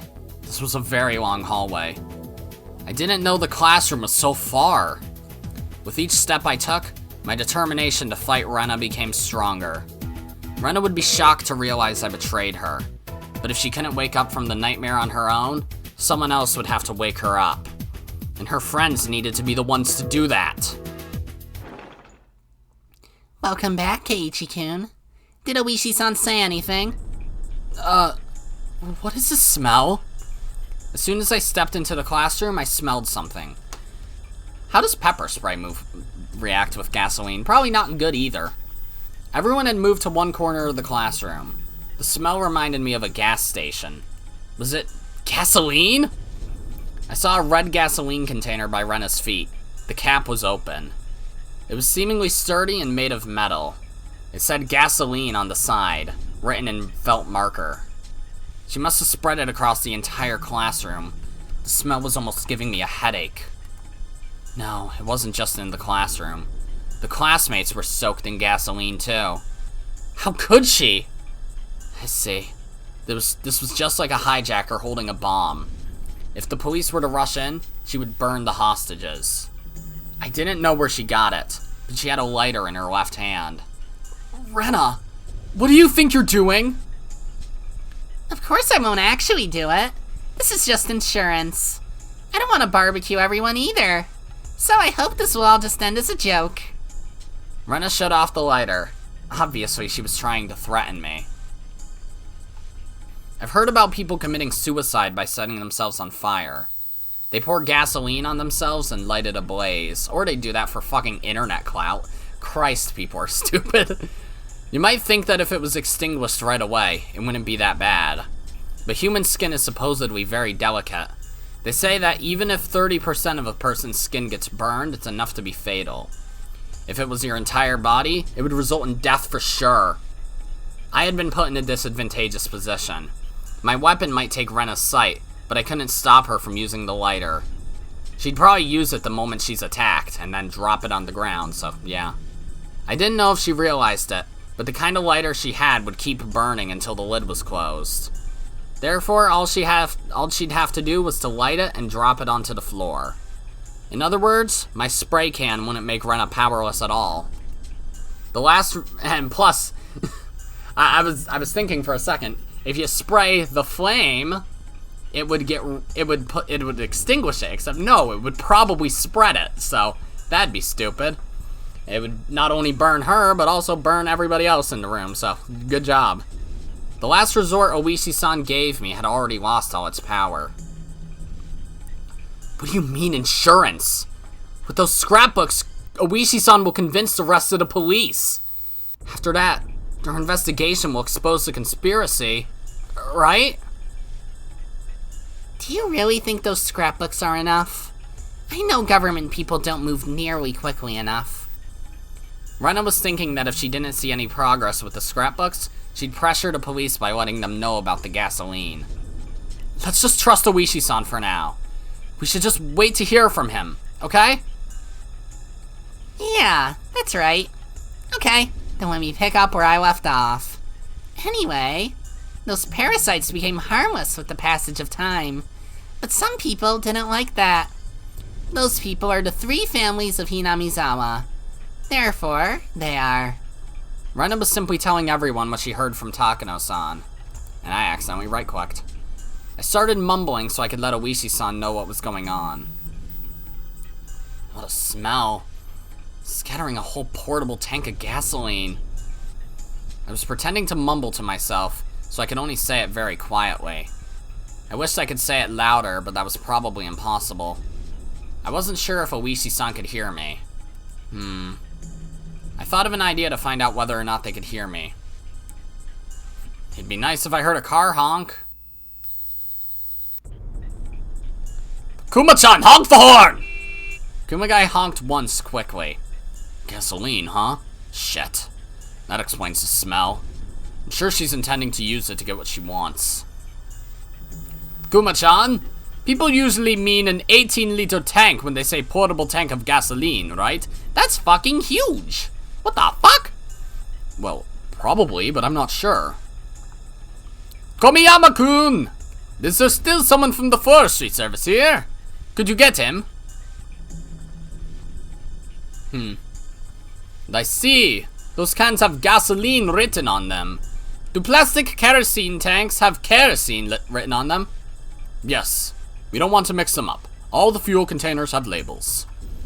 Not too many people know this, but regular portable tanks can't hold gasoline. Gasoline, while common, is extremely flammable, and it can be lit even with static electricity. Oh, really? Therefore, gasoline must be kept in special metal containers. Those are called carrying cans. So what Maebara-san called gasoline really is gasoline. Are there different sized carrying cans? 18 liter and 5 liter, I think. 5 liter ones are rather flat in shape, aren't they? Yes. It's red and flat with a handle. Keiichi Maebara called it a portable tank. Do you think it's the 18 liter type? Maybe he called it a portable tank because he wasn't familiar with the shape. But either way, if it's really gasoline, it's really dangerous. Gasoline burns when lit. But what's an even bigger threat than liquid gasoline are the fumes.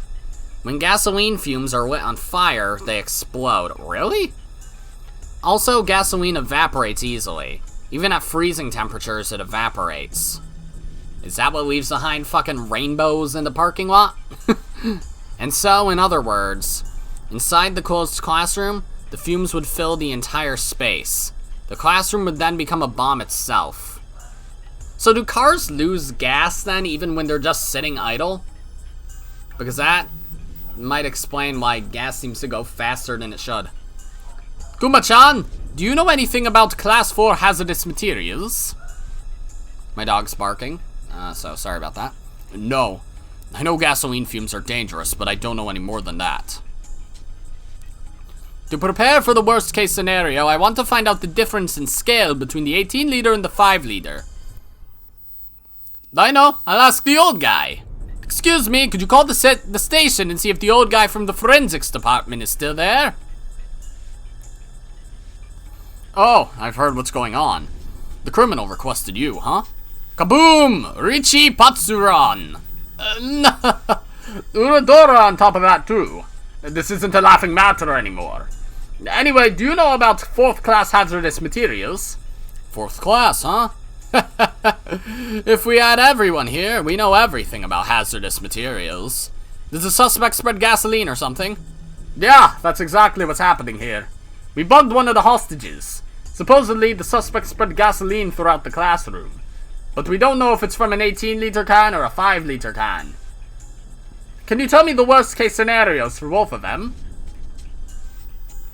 How big is the classroom? Let's see. Approximately 50 square meters. And the room is closed, huh? More than likely. I'm sure the smell must be horrible. That's not good, Oishi. I had a feeling. The classroom will blow up! Everyone in the classroom will be dead for sure.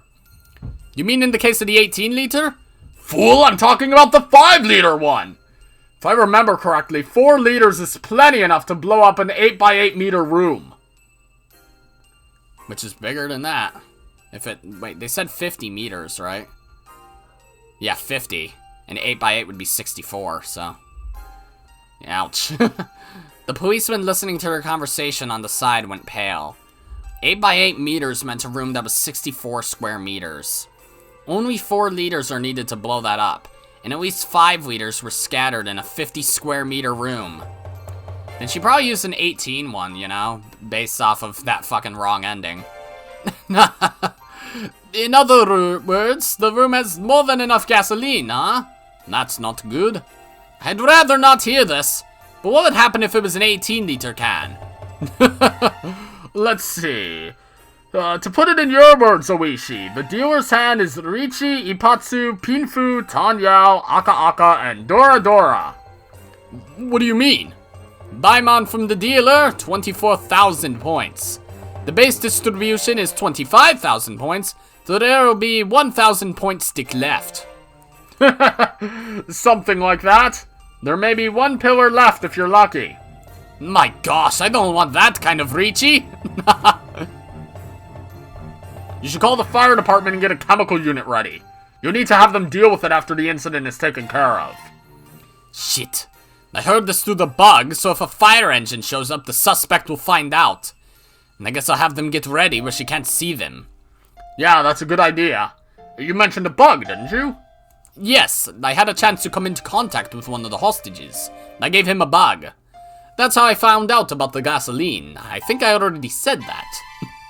That's not good. There have been incidents where the sparks from electronic devices set gasoline on fire. You know, gasoline's flashpoint is about 300 degrees. Even static electricity can easily cause an explosion. You've got to be kidding me! Why is such a dangerous liquid available to just about anybody? How the heck should I know? Tell that to the fire laws and automobile companies. Since it's June, the air isn't that dry, but just to be on the safe side, tell them to turn the listening device off. Oishi-san, according to what I can hear through the bug, the suspect has a lighter.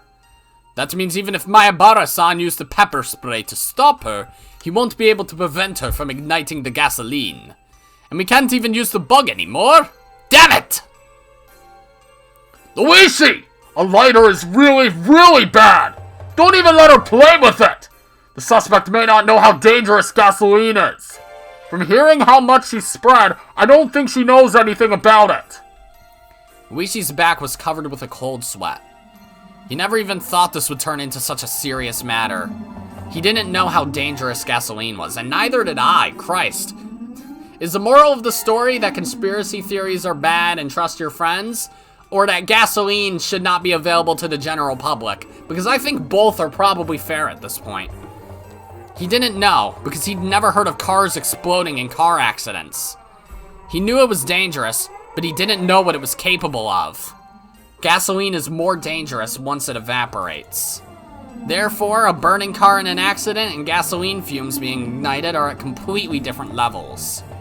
It's quite simple to understand if you think about how car engines work. Cars vaporize gasoline in the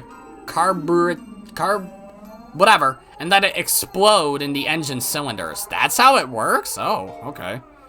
In other words, that little explosion in the engine is what gives cars the power to move. Therefore, if you want more power, an engine needs to be bigger to create a bigger explosion. So if an engine cylinder was the size of a classroom, how much power would it create? Enough to move the earth, probably. Christ. Anyone with knowledge of engines would know, but a lot of people don't consider how dangerous evaporated gasoline is, because it's too familiar. 25 hostages and 1 hostage taker. All 26 people were basically stuck in a huge bomb. Furthermore, the suspect might accidentally set it off.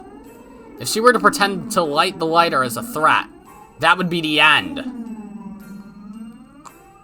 All of the people around Oishi had gone pale. The classroom might explode at any moment. How could they save all the hostages? Especially when the criminal was living in her own delusion and her requests were something so unreal. I mean, what if you just... I don't fucking know. Douse the whole fucking building in water. Like, I don't know if water and gasoline mix, but would it still blow up if she set the flame? Like, especially when the criminal was living in her own delusion and her requests were something so unreal. Excuse me! I found a letter in the scrapbook! One of the policemen brought over a folded piece of paper. Oishi opened it while the others watched. He saw girlish handwriting on the paper. He could tell this was written before she invaded the school. Dear Oishi-sama, if you are reading this letter, that means I'm at the final stage. I must have seized the school and held the students as hostages. I am planning to appoint you as a negotiator, so please pretend to be threatened by me and become my contact with the outside. The first thing I want to tell you is that my enemy is the Sonozaki family and also the aliens, who are pretending to be parasites, that control the Sonozaki family. Aliens?! I didn't think you'd believe me if I brought up the aliens, so I didn't tell you about them until now. But when you read these scrapbooks, you will understand. The aliens came to Earth in UFOs in ancient times. They landed in Onigafuchi Swamp. They used this village as their breeding ground. I don't know what just happened to my throat there, but it killed itself. They used this village as their breeding grounds, and through that selective breeding, they widened their domain. They were successful, and now they're trying to invade the Earth. What the heck is this? All the other policemen frowned at the letter. No, it's not surprising. I read Takano's other scrapbooks, and they were full of even stranger stories. Personally, I like the one about Aussie the best. The Sonozaki family, as well as all the village authorities, have been brainwashed by the aliens. The villagers' attempts to revive the cult of Oyashiro-sama were actually part of the aliens' strategy to invade the Earth. The aliens are very clever. They don't let people realize they're being controlled. The Irie Clinic must be their secret research center. Please conduct an investigation and expose their secret. Also, please check out the bottom of the swamp. The UFO must still be there. Also, capture all the relatives of the three families and take x-rays of their brains. You'll find hideous parasites inside of them. But please be careful. The aliens eliminate whoever finds out about them by replacing their hosts with a lookalike. That's how they have been controlling the village. Therefore, there may already be some aliens among the villagers. It is possible that they will try to interfere with your investigation. As a matter of fact, there have been lookalikes of Mio Takano, Rika Furude, and me, Rena Ryugu. If you see any of those three, capture them immediately. That will be the proof of aliens existing among us! Ah! I've seen that line out of context before, but there it is. I figured it was coming. Mio Takano? Why does she think that? I know. I told her over the phone that according to the result of the autopsy conducted by the lab over in Gifu Prefecture, the day of her death doesn't match up. Are you talking about the mistake on her autopsy results? Badumch. I told her I didn't know why Mio Takano was witnessed on the day of the festival when she died the night before. I never thought she'd take it like this. Maybe I joked around a little too much. It's interesting that she included herself. Did she look in a mirror or something? Badumch. She's crazy, but she's not that crazy, Kumagai. One of the policemen spoke up. He was one of the pair who searched the garbage dump that night. Actually, according to my friend Evan, her and Mion are apparently vampires, which that'll be explained in the torture chamber. I can understand that. Remember, the night we looked for Rena Ryugu, somebody said she was seen in Gogura. That must be it. It was probably a bluff from the villagers. And she must have heard it somewhere and assumed there was another version of her walking around. Damn! Nostradamus, was it? This is just like that. No matter what happens, to her, everything sounds like it was predetermined. Rena Ryugu would blame aliens if she was to trip and fall down now. It's like that political cartoon of the dude riding a bicycle with a stick. Or maybe she's coming up with all this crazy stuff so that once she's caught, she can use the insanity defense in court. No, this isn't about that. She really does believe in this crazy stuff. She does from the bottom of her heart. I know that for sure. She truly believes in these stupid scrapbooks. Don't be too loud, she might hear you, bro. There's another letter. Let's see. P.S. I was poisoned yesterday with the same stuff that killed Tomatake-san. I've been scratching my throat since then. I will probably have clawed my throat open by tomorrow. If you can find the antidote when you investigate the Irie Clinic, please bring it to me. This sure is something. Yeah. If she believes in alien stories, maybe we can trick her with an antidote. But you may not find the antidote, or maybe it'll be too late by the time you do. Therefore, considering the time I have left, I will set 7 p.m. tonight as the deadline. If an investigation doesn't take place, and the antidote doesn't arrive by 7 p.m., I will choose to die with all the hostages by lighting the gasoline instead. Oof. 7 p.m.? What time is it now? It's a little before 6. Oh, it doesn't match up with real life. It's 6:09, huh? Days are long nowadays. It doesn't get dark even in the evenings. True, it's still bright out, actually. It'll probably start to get dark around 7 p.m. Well, it's orange out, but whatever. We only have an hour! No, it might explode even before that. Shit! What can we do? What the heck is she talking about? An alien invasion? And she's trying to take the hostages with her. That's just crazy. Yeah, that's absolutely crazy. We can't negotiate with her normally now. Especially when she thinks she's absolutely sane. Uishi-san, look what comes next. She wrote more? Does she not know what a PS is? What? I'm planning to spread gasoline throughout the classroom. I'm sure you realize how dangerous that is. If anyone suggests storming into the room, please tell them exactly how bad an idea that would be. Also, the hostages are anchored down with U-shaped bike locks. That's a lie. Even if those alien policemen rushed in and killed me, they'd have to cut each lock. But if you tried cutting them, you might create sparks. Therefore, you need to completely ventilate the room first. In other words, it'll take an extremely long time to rescue all the hostages from the classroom. Actually, I have a different explosive system set up other than the gasoline I spread. It's a very simple time bomb using gasoline and a kitchen timer. The kitchen timer provides electricity at a set time. I ripped the tip off its plug, so it'll create enough sparks to ignite the gasoline. I've already set the timer to 7 p.m. Even if I'm not around, there will be an explosion at that time. If the classroom isn't ventilated by that time, it'll explode too. I'm sorry to ask you like this, Oishi-san, but please help me so we can avoid a tragedy. Please let the 3 families know that Mion Sonozaki, the successor to the head of the Sonozaki family, and Rika Furude, a mascot for the cult of Oyashiro-sama, are in this classroom. If anyone from the 3 families helps you, I'm sure their conspiracy will be exposed by tonight. The alien invasion is going to happen very soon. Please get going quickly. To my ally, Oishi-san. Rena Ryugu. Sometimes she's the crewmate, and sometimes she's the imposter. Smash! Oishi threw the scrapbooks to the ground. Damn it! How can she call me her ally? Is a kitchen timer like an alarm clock? I don't know, I don't cook! All appliances don't have timers. The kitchen timer is a device that turns on appliances at a given time. When you plug it in, it provides electricity at a set time, so the appliance will come on when you want it to. Wow, that's convenient. It's possible to use that to make a time bomb. Using a kitchen timer. That sure is something a girl would come up with. She did use a lot of cooking analogies, you know? Why don't we call the electric company and turn the electricity off? If there's no power, the timer can't go off. No, but that won't work. If the classroom became dark, she'd probably light her lighter. Maybe we can give her a sleeping pill as an antidote. But it would have to take effect slowly.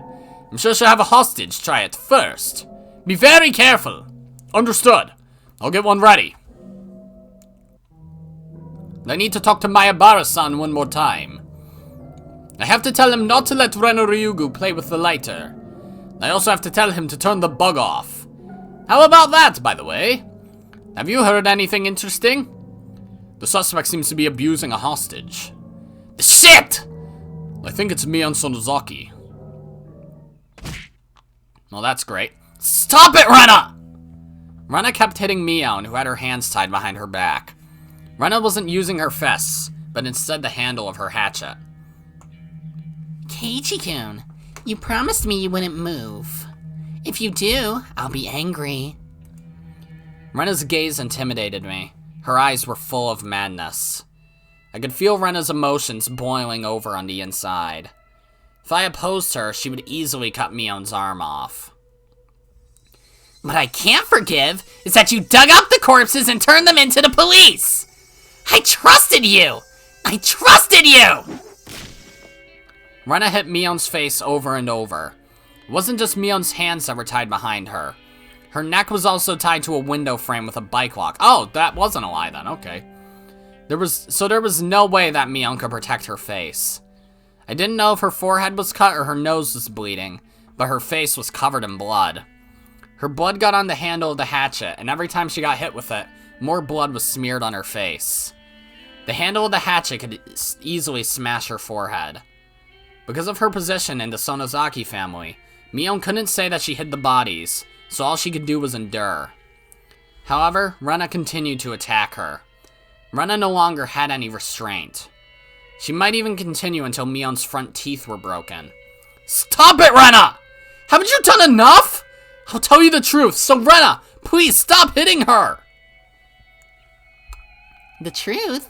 What is it, Keiichi-kun? No, you can't! Kei-chan! Everyone! Please don't listen to what I'm about to say. I may say some disturbing stuff, but it isn't anything wrong. So please don't listen. Even if you hear it, forget that you did! Please! What are you going to tell me? Go on, Keiichi-kun. It's not a complicated story.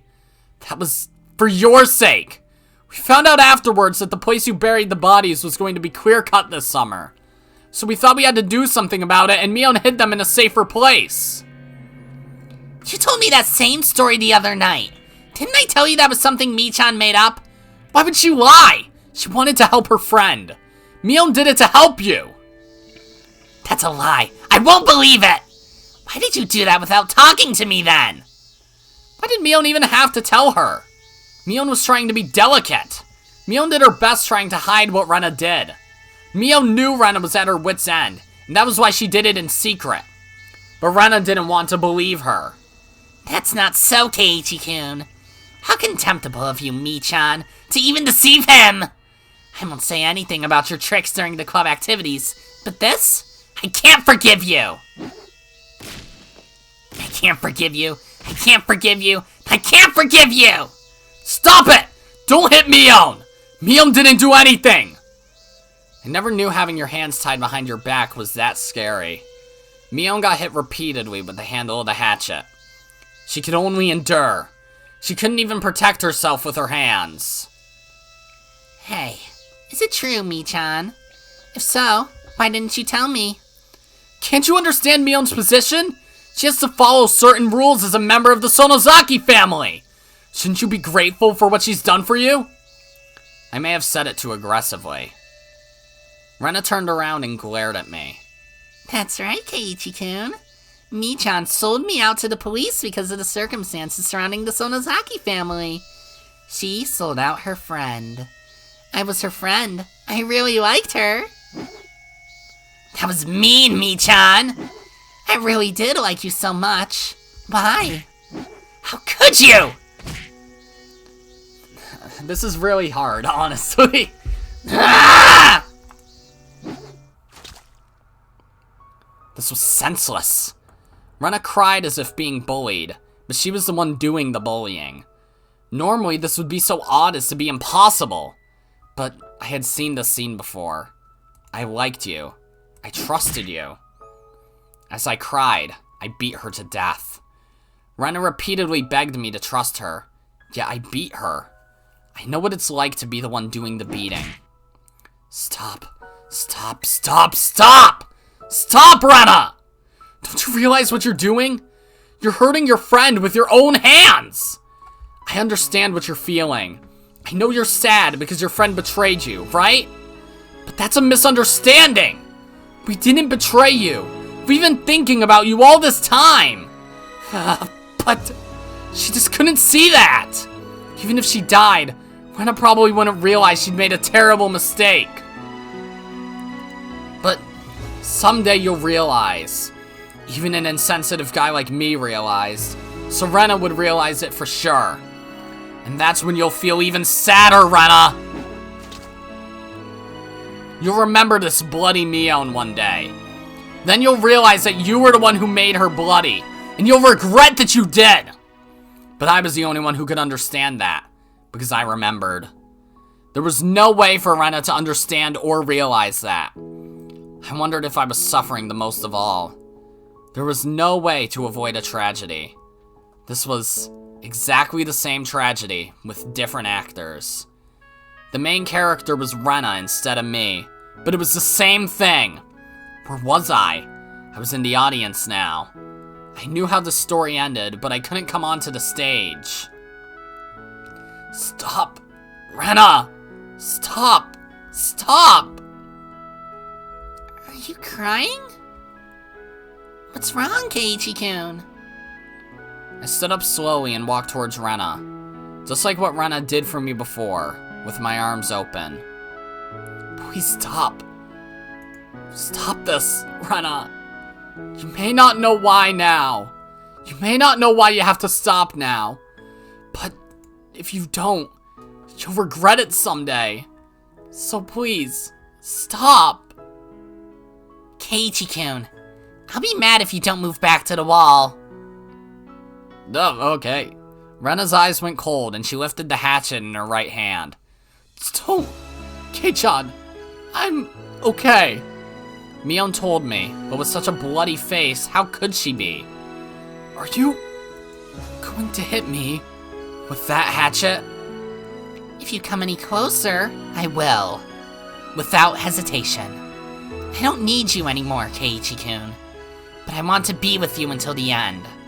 So please don't make me mad, okay? Okay? She sounded gentle, but her expression was telling me there really would be no hesitation.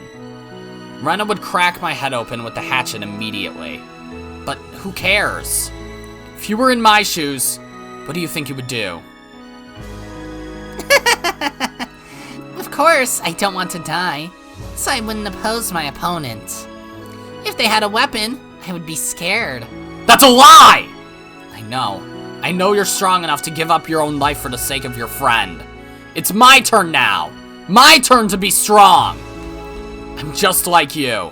I won't hesitate to give up my own life for my friends. If you want, I'll give that life to you. So stop this!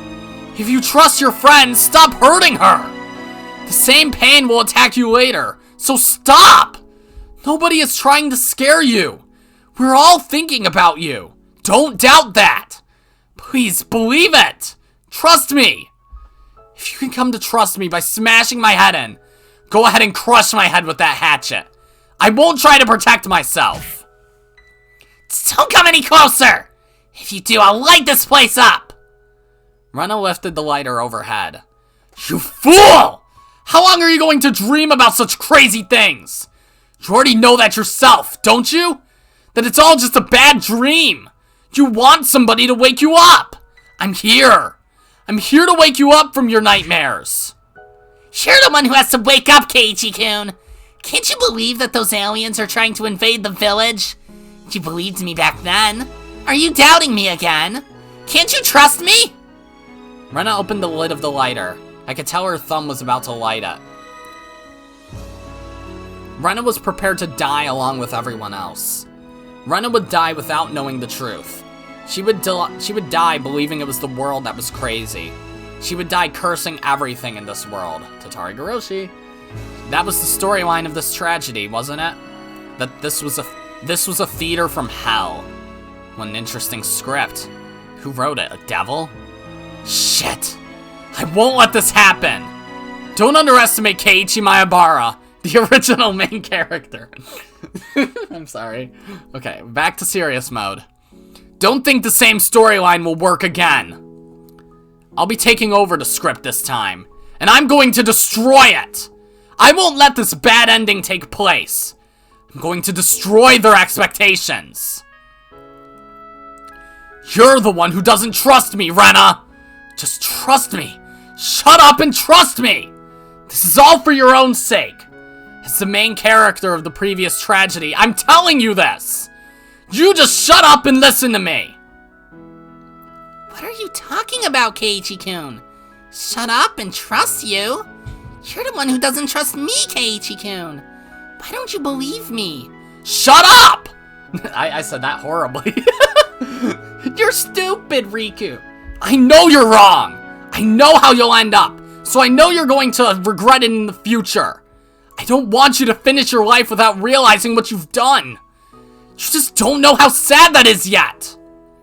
I have no idea what you're talking about. Are you okay, Keiichi-kun? Yeah, I bet. I bet you have no idea what I'm talking about. I'll tell you. I'll tell you the story of a pathetic guy. Once upon a time, there was a pathetic guy named Keiichi Maebara. He had no complaints about his life, and he spent every day having fun with his friends. But one day, he started to doubt them. After a while, he started to doubt everything. He didn't notice how worried his friends were, and he hurt them repeatedly. How sorrowful. They trusted each other, but they couldn't let each other know. Can you believe something as stupid as that actually happened? Then, I beat you and Mion with a metal bat to the point of death. But you begged me to trust you until your final moments. You didn't even try to protect your head. You trusted me until your final moments, reaching your hands out to me. I didn't realize what you were doing and beat you to death anyway. Do you know how sinful that was? I bet you have no idea. That's why I have to make up for what I've done. I'm going to stop you, Rena! If you come any closer, I'll light the lighter! Just as you tried to save me with your life, I'm going to save you, Rena! Who the fuck is honking outside? I heard a honk, I'm confused. I still remember how magnificent you were when you died. You weren't even afraid of it. These words will reach him, she thought. These words will make Keiichi-kun realize. Trust me! Rena! Oh, okay. And then the end. That was when Rena hit my head with the hatchet. I crumbled down to the floor. She hit me with the handle, but my head was probably cut open. Motorcycle gun, man. I felt the blood on my face. Poor Keiichi-kun. That's not of your own will. The parasites that are living in your brain are controlling you. Oishi-san will find the medicine for it. When he comes, I'll let you take the medicine first. Then you'll be free. You'll return to the Keiichi-kun that I loved. Just hang in there for a little while longer, okay? Damn you! I heard a phone ringing in the teacher's office. Rena listened to the phone ring for a while, then realized it was for her.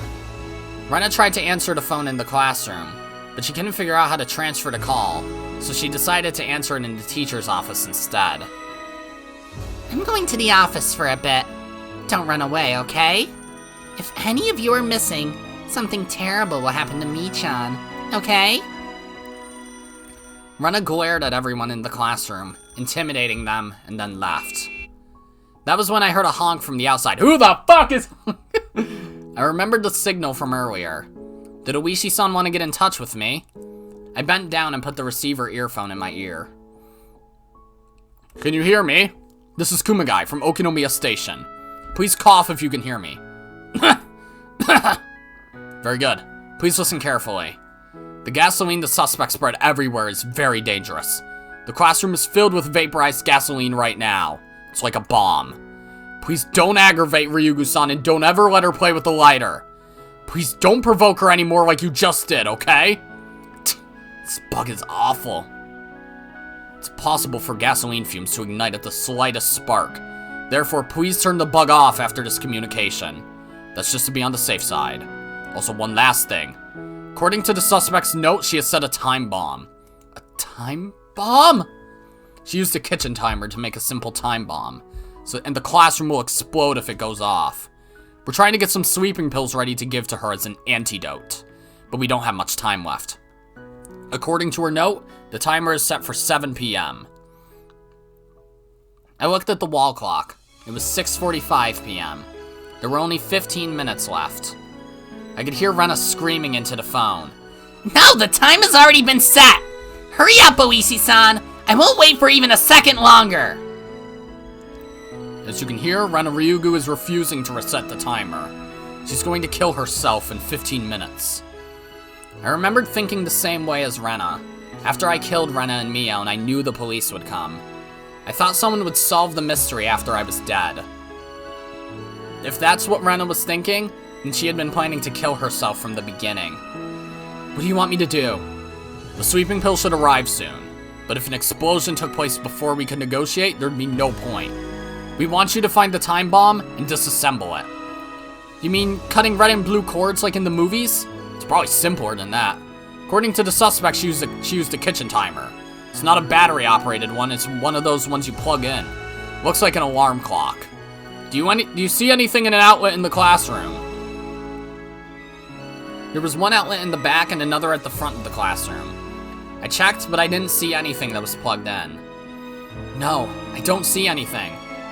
If an ignition was taking place somewhere else, it shouldn't work. It must be somewhere in the classroom. No, I don't think so. The only cord coming from the hallway is the one for Rena's phone. Is it possible for the kitchen timer to be battery operated? It's the type that's powered by electricity. Could it possibly be in another room? If there was a different room where she spread gasoline, then the timer could be in there. Are you telling me to check the whole school? In 15 minutes? Damn, I'm injured here, you know? But if I stayed here, I'd die in 15 minutes. This wasn't a time to be pessimistic. This was probably my last chance to stop this tragedy from taking place. She spread the gasoline while I went out to deliver the scrapbooks, so she must have done it in a fairly short time. I really didn't think she had enough time to spread it anywhere else other than the classroom. Then where was the time bomb? Ask somebody. We're doing everything we can here. So please, help us. That's all. If you don't have any questions, I'll end the communication. Is there anything else? No, not really. Oh, wait, yeah, I do have one thing to say. What is it? Please tell Oishi that he should never have told Rena about my past. If I come out of this alive, I'll punch him, so he better be prepared. Oh, wait, 2 punches. One for telling Rena about me, and another for telling me about Rena. I understand. Oishi-san is disappointed in himself for letting Rena Ryugu fool him. I'm sure he'll be happy to let you throw a punch or 2. Is that it now? Yeah. I've already wasted a few minutes here. See ya. Be safe. Click. Rena was still on the phone. Oishi-san was definitely trying to stall her. From what I could hear, it sounded like he is telling her that they investigated the main Sonozaki residence and found something awful in their secret basement or something like that. Hey, if you went too far, Rena would believe everything again. Mion was going to get hit again for lying. Keiichi. Rika-chan and Satoko crawled up to me. Did you hear? Traps are my specialty. I can't let Rena-san do this to me. Satoko realized how serious the situation was as well. The lives of the hostages, including her own, were about to be taken. Yet she tried to remain strong. Satoko, even if you die, please don't hate Rena. Rena's sick. She was just unfortunate enough to get this tragic disease. Remember? We had so much fun together.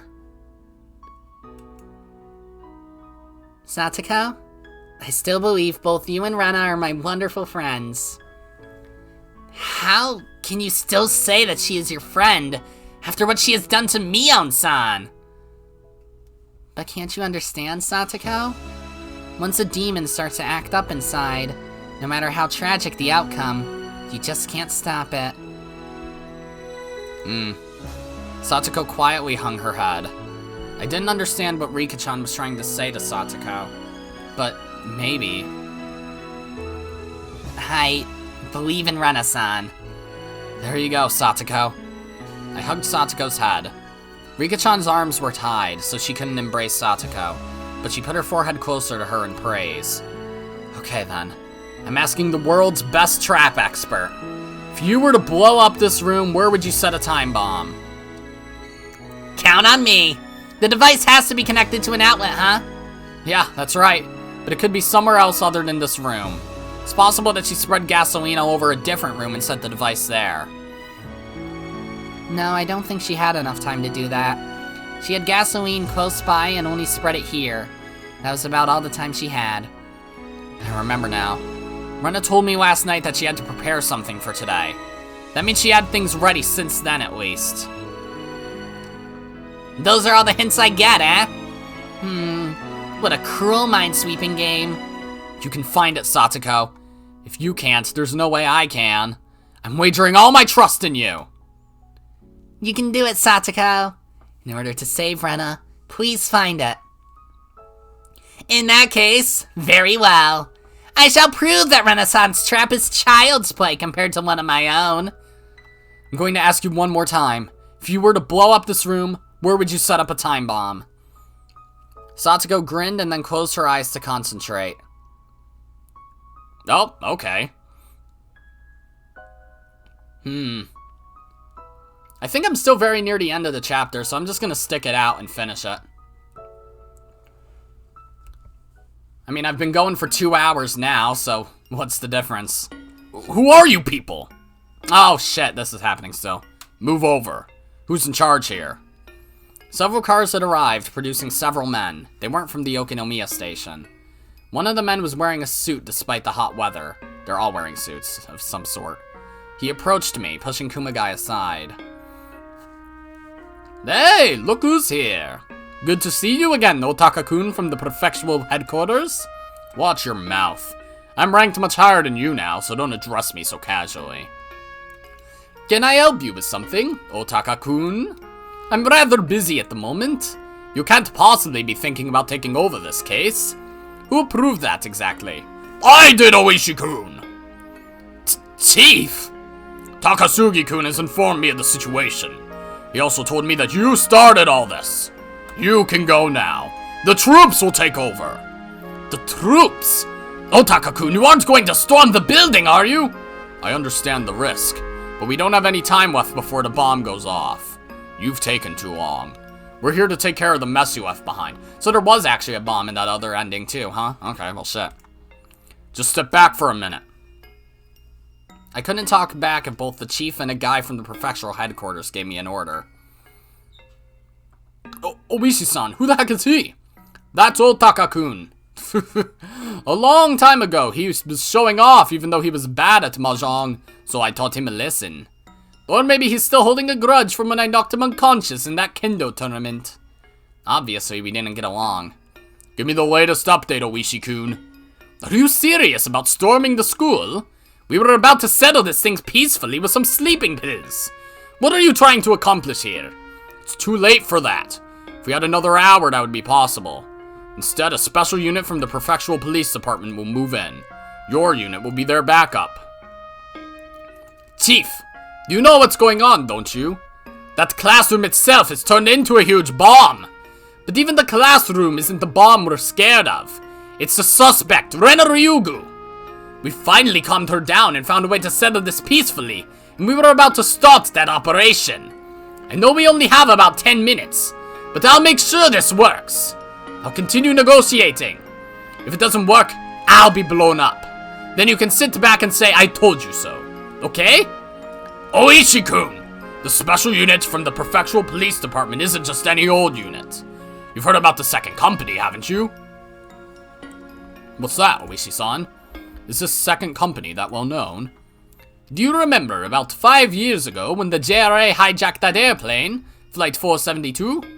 I've heard that special counter-terrorist units were put together in Tokyo and Osaka after that incident. So, they really do exist. But why would a special unit from Osaka be here? Otaka smiled proudly.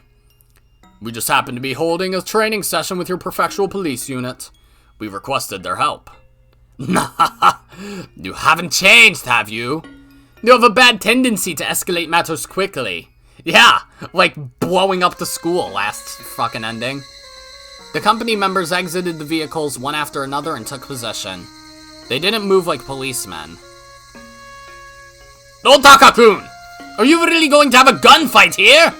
One shot is all it'll take to trigger an explosion. Don't worry, they won't use firearms. They're using riot shields and riot guns. These guns send out tear gas at high pressures. There will be no issue with explosions. Wow, I've never heard of such convenient water guns. By the way, can that toy reach the classroom from across the schoolyard? You don't need to worry about that. You just move over and let us do our job. As I lifted my arms exaggeratedly, one elbow accidentally touched the car horn, which honked. Of course, I did it on purpose. Are you trying to get Keiichi Mayabara's attention? Of course! I just hope he heard it. What are you trying to tell him now? They're probably thinking about breaking one of the windows with a grenade and then shooting tear gas into the room. They have no idea how serious Rena Ryugu is. Deadly serious. Even the noise of a window breaking could drive her over the edge.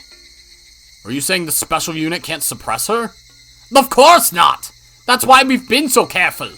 Rena Ryugu has been intending to kill herself this whole time. A raid doesn't work on people who don't care about dying. We only have Mayabara-san now. Oishi-san! Here he is! Hello, this is Oishi! If you can hear me, please cough. This is an emergency. Please listen. I have a feeling it's not good news. Unfortunately, you're right. The prefectural police are getting involved. They're going to ruin everything we've worked for so far. There's a special unit about to break in. Hey! The only reason I haven't used my pepper spray is because that won't stop her from igniting the gas. A raid won't work. The prefectural police don't understand that Ryugu-san is prepared to die. They're assuming the lighter is just a threat and that she isn't really going to ignite the gas. They'll break in within 5 minutes or so. Please, take the lighter from Rena Ryugu before they move in. Is that in addition to your order to do something about the time bomb? Yes, that's right. You've got to be kidding me. You want me to take the lighter from Rena and do something about the time bomb too? All within 5 minutes? Come on! You're the only one we can count on. I'm begging you. So I guess tear gas doesn't do anything to gasoline. She just dropped the lighter in the bad ending. How is it, Satoko? Can you think of something? I just have to check the hallway on the first floor. To check whether it is there or not. Knowing Renaissance patterns, if it was on the first floor, it would be there. And if it was on the second floor, it would be there. I just have to check to see if there's a cord in the hallway on the first floor, right? It should be there. If Rena-san was in a normal state of mind, I would know for certain. But with her being like this, I really cannot figure out her thought pattern right now. Okay, I'll do something. We don't even have time to think about it. I'll look into those two options myself. I don't want another tragedy. You demons down in hell. I bet you're just waiting for an amusing ending to unfold while eating some popcorn. I am hungry. I'm not a demon, though. I won't let that happen. I'm going to change everything. And then I'm going to make you pick up your popcorn off the ground. Fuck you, that's tragic. Like, sure, they're probably just like, haha, die, but come on. Have some sympathy. I spoke to Rena as she continued on with her story about the aliens. What is it? What's the matter, Keiichi-kun? Hey, didn't you hear something just now? Rena went quiet and looked around. Rena had become totally paranoid about everything. Once she became worried, she couldn't ignore it. Really? Are you sure, Keiichi-kun? Yeah, I'm sure I heard something. I knew she'd want to check it herself, but she really couldn't leave the room for something like that. So in that case, she'd have to ask me to check for her. Rena must have been thinking the same thing. Keiichi-kun, can you go check? Rena gave me an order with a fake smile on her lips. Yeah, okay. Rena watched me go out into the hallway. As I did, she spoke to me. Don't make me angry, okay? Trust me, I'm your friend. Yeah, I trust you. I trust you, so don't betray me, okay?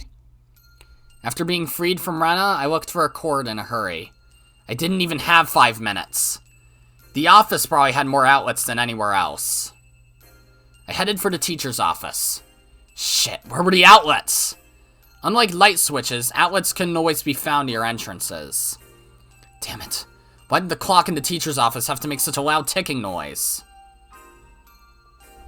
Don't worry, Keiichi will find it. Rena-san would. If I were Rena-san... If Rena-san was even more mistrusting than usual, where would she set the trap? A trap expert like myself ought to be able to discern that. What's this? I saw a plug inserted into the unit under the principal's desk, and I also saw a cord extending under the door to the reception room. There shouldn't have been any reason why a cord had to be extended into that room. The reception room had an outlet of its own. I tiptoed over to the reception room and opened the door. Squeak. The door squeaked as I cracked it open a little. I poked my head inside the reception room. I saw the suspicious cord crossing the room and extending under the door to the hallway. I followed the cord through the reception room. I opened the door to the hallway, and the cord was extending into the storage closet. The storage closet was used to hold cleaning chemicals. I could smell them from here. The cord was extending into there. I carefully opened the door and turned the light on. The cord was attached to another extension cord, and there was an alarm clock that didn't belong in there. I found it! The time bomb! So all I'd have to do was to unplug the cord. I picked up the alarm clock. It looked like a normal alarm clock. Actually, it was a normal alarm clock. I remembered Kumagai-san calling it a kitchen timer. He said it was a bit like an alarm clock. But this wasn't a bit like an alarm clock, it was an alarm clock. Wait, didn't alarm clocks use batteries?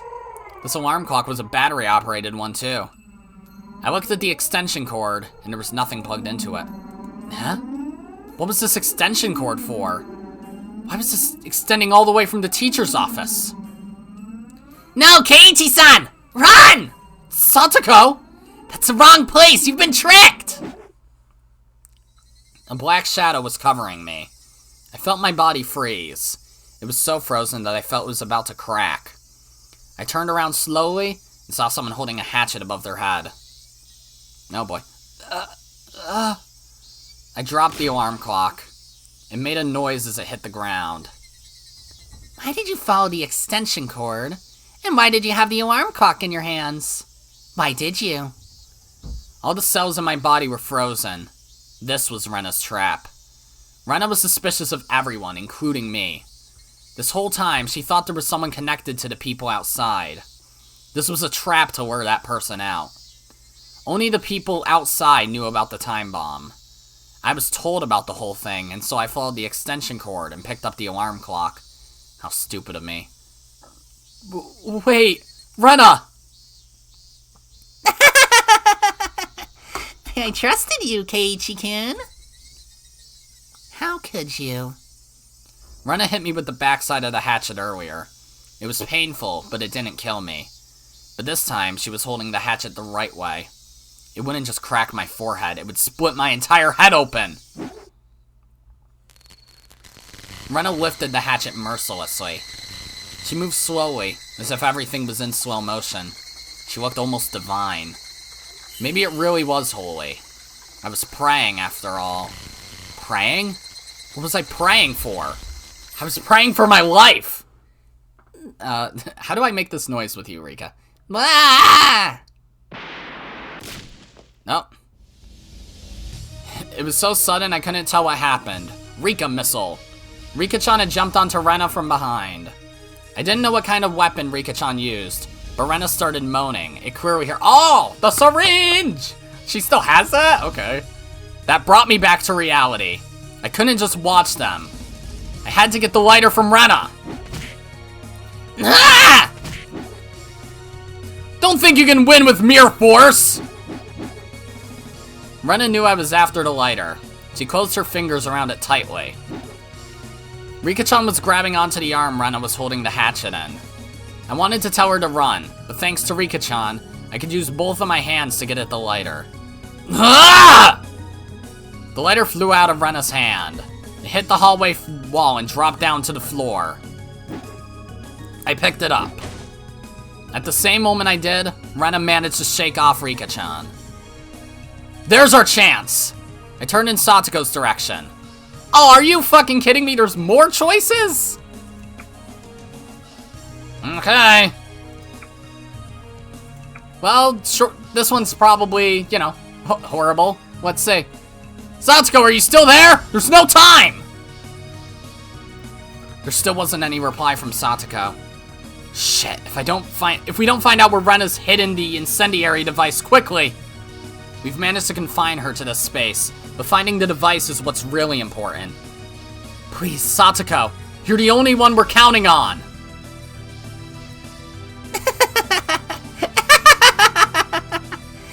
Awesome, awesome! It's not like we're having club activities or anything, you know? Rena, who had thrown Rika-chan aside, swung around to face me as she stood up. her eyes glittering with fury. And then, with an icy jeer enough to make my hair stand on their ends, she raised her hatchet above her head. Yeah! I'll smash your head in with a single strike! Shit. Adrenaline gushing through my veins, I twisted my body to barely dodge Rena's attack as the hatchet sliced through the air. The hatchet she had swung recklessly sunk into the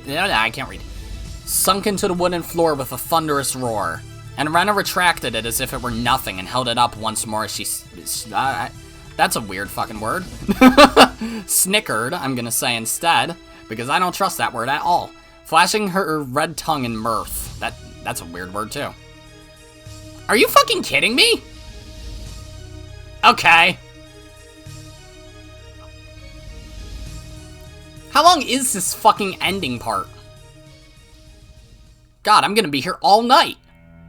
Goodbye, Keiichi-kun. You're free to apologize to me when you have the chance. Fuck. I wasn't supposed to be wasting my time doing this. If I don't hurry up, the explosive device Rena set up is going to... Keiichi-san! We don't have time! And then, it was immediately after Satoko's desperate scream. Oh, okay. I guess this bad ending isn't long. Anything and everything in the world before me disappeared into the void, including myself. Wah, wah. Well, sucks to suck! You happened to say the wrong thing to Satoko, and then you got fucked. Okay.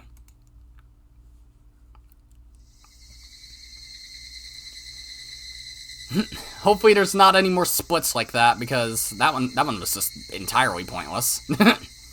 Load. Ba-ba-ba-ba-da. Well, Satoko, you should be able to figure it out! Keiichi-san! I know now, I figured it out! I heard Satoko screaming from the classroom. Satoko had figured out where Rena hid the time bomb. I wanted to catch Rena, but I didn't have time for that. I had to do something about the time bomb instead. Keiichi, hurry up and go back to Satoko. Rika-chan had spread her arms, blocking Rena's path forward. What are you doing? Just run! Actually, I probably did the wrong voice for her. Keiichi, this isn't the first time I've done this for you. Don't you remember? Yeah? If I'd tried a little harder the previous time, you could have made it. So this time, you are going to make it. Just go! I didn't know what Rika-chan was talking about. But oh well! But there was one thing I did know. Just like Rena and Mion were ready to give up their lives for their friends, and I was willing to give up mine, Rika-chan was prepared for that too.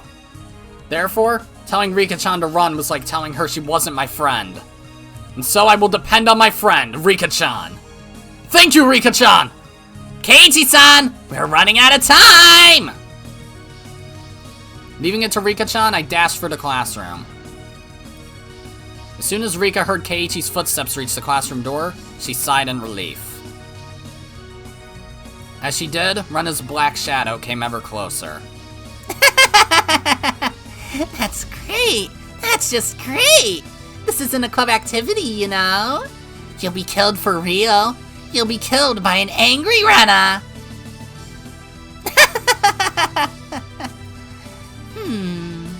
You're not afraid of me, are you? You're amazing, Rika-chan. Rika grabbed a mop as she ran from the storage closet. She picked it up and held it upside down, like a spear. Rika's stance told Rena that she was ready to fight. Rika didn't look like a little girl anymore. She looked so brave that Rena was even startled by it. Boy, you really are amazing.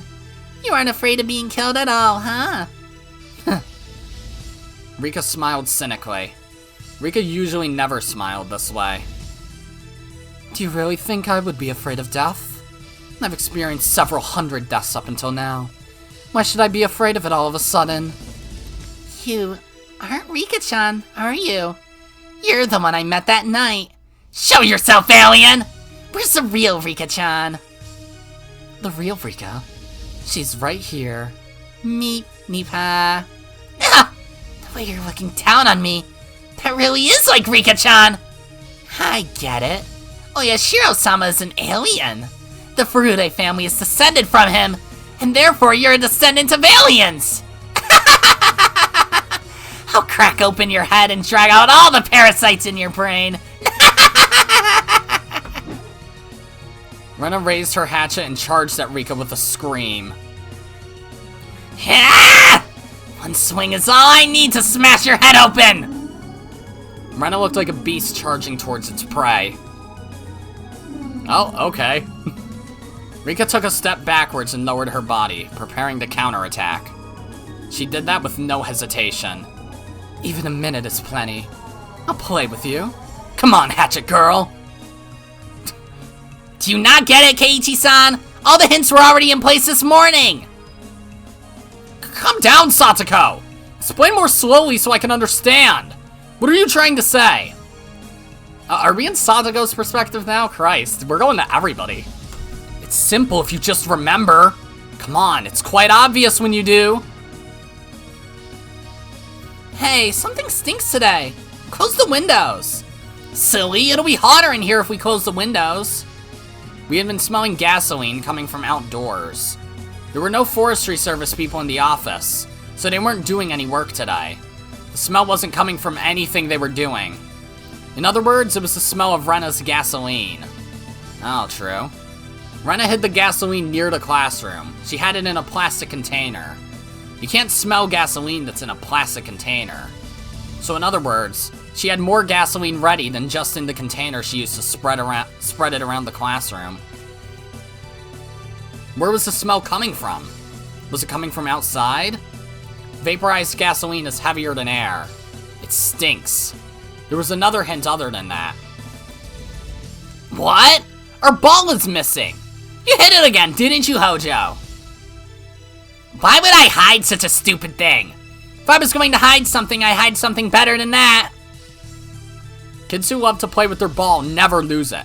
Should have been in the same place it always was. But it was gone. So that must mean that Rena used it for something. The gasoline was coming from above. A ball was missing. So maybe it was stuffed somewhere. Rena-san blocked the drain with the ball and poured gasoline in the drain canal. Where? On the roof of the second floor! The drain canal extended along the roof of the second floor and then came straight down to the ground. If it was plugged and filled with gasoline, it was like a huge Molotov cocktail that was extended from the ground to the roof of the second floor. Furthermore, the drain canal ran by the classroom windows. If the canal exploded, the classroom would explode too. Therefore, the time bomb must be... I bet she ran an extension cord out the second floor window. It's on the rooftop! I picked up a pair of scissors and cut Satoko's bonds. By the way, how did Rika-chan free herself from the rope? I apologize for not being thin enough to slip out myself. I rubbed Satoko's head. Take care of the rest here. I'm going up to the roof. As I jumped out of the classroom, Satoko stopped me.